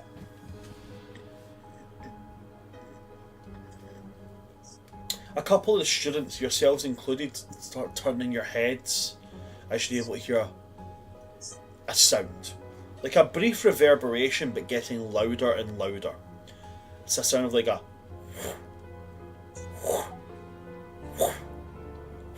until it gets close enough that everybody's now able to hear it. It's like something is suddenly pushing down massive amounts of air at a rhythmic frequency. And then a shadow is going to come over the ceiling as you guys are hovered over and beginning to land in the centre of the room, glittering golden scales. Claws that are easily the length of one of you clack onto the wooden boards as these giant wings, which are pushing the amount of air down, enough so that you guys are maybe having to take a step back so you're not getting cut in the downdraft, as a fully grown Our professor's a dragon lands. yeah. And as it lands, it exhales from its nose, and these flames come out, but they're not like your orange and red flames. They begin as a goldenrod fading into an orange, but then the edges of them are like girdled with a deep, deep red, and also christened with like a very playful pale pink. And as he exhales these small gouts of flames, they swirl at this gargantuan creature's feet, eventually forming this glowing, swirling vortex around it.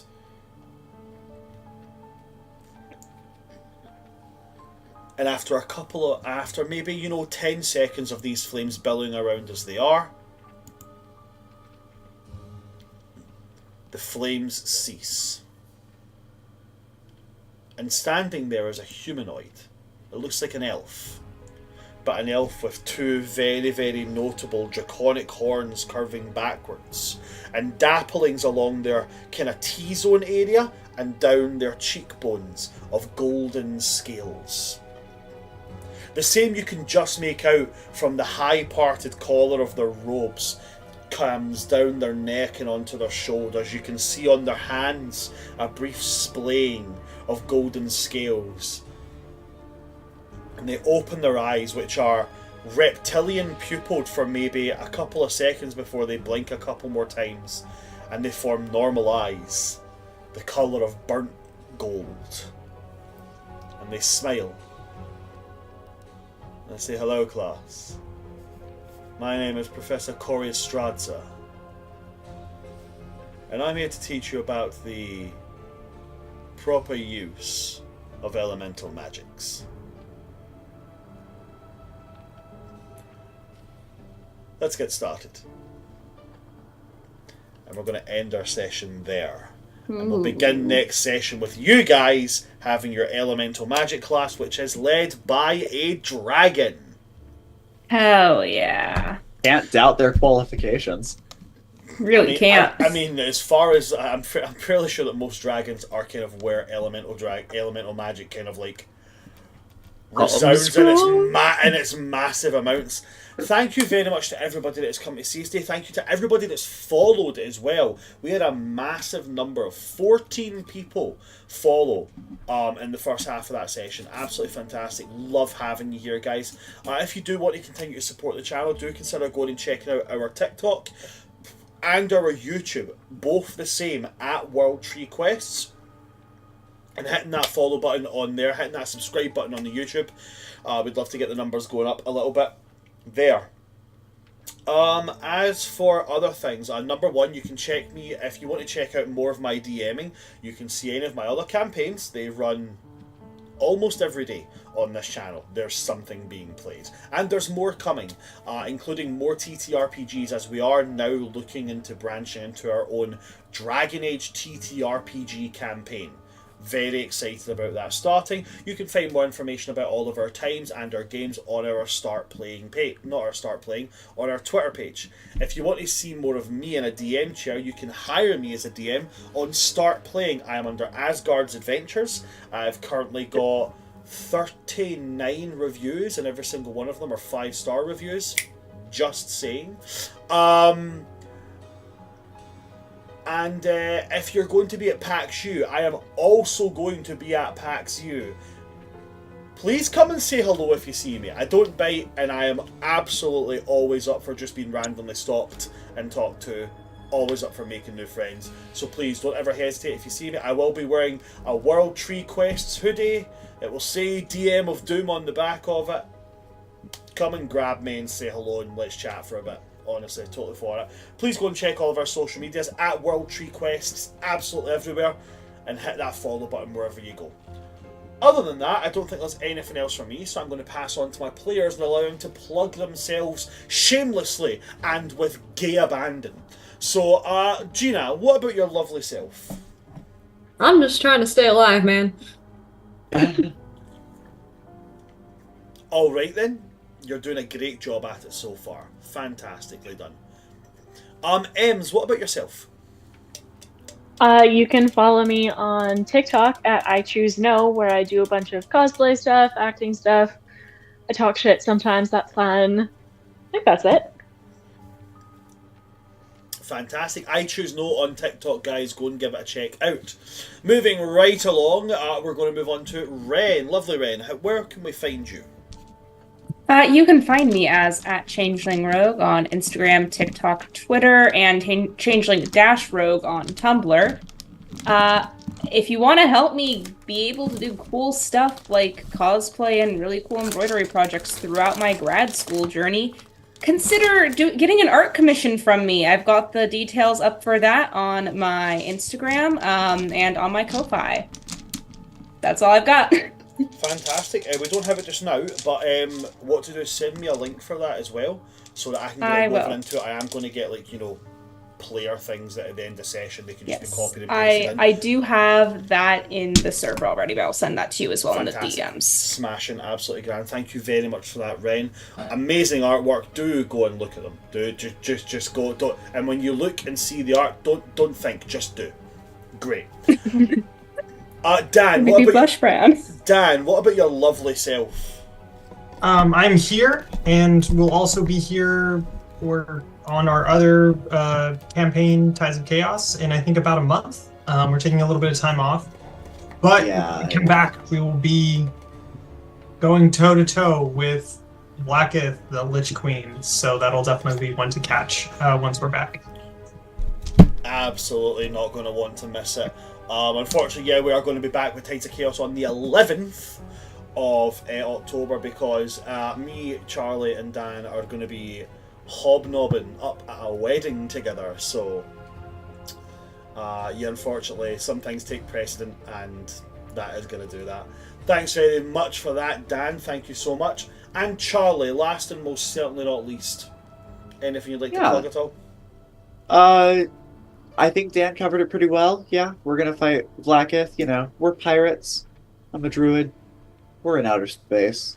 None of it makes sense. enjoy Absolutely none of it makes sense, but do you know what? It is called the Tides of Chaos for a reason. Yeah, Definitely. yeah. No, do we're come see- pirates. Like sail in the ocean. You know, like pirates. Yeah, yeah. In space. In space. Thank you very much for that there, Charlie.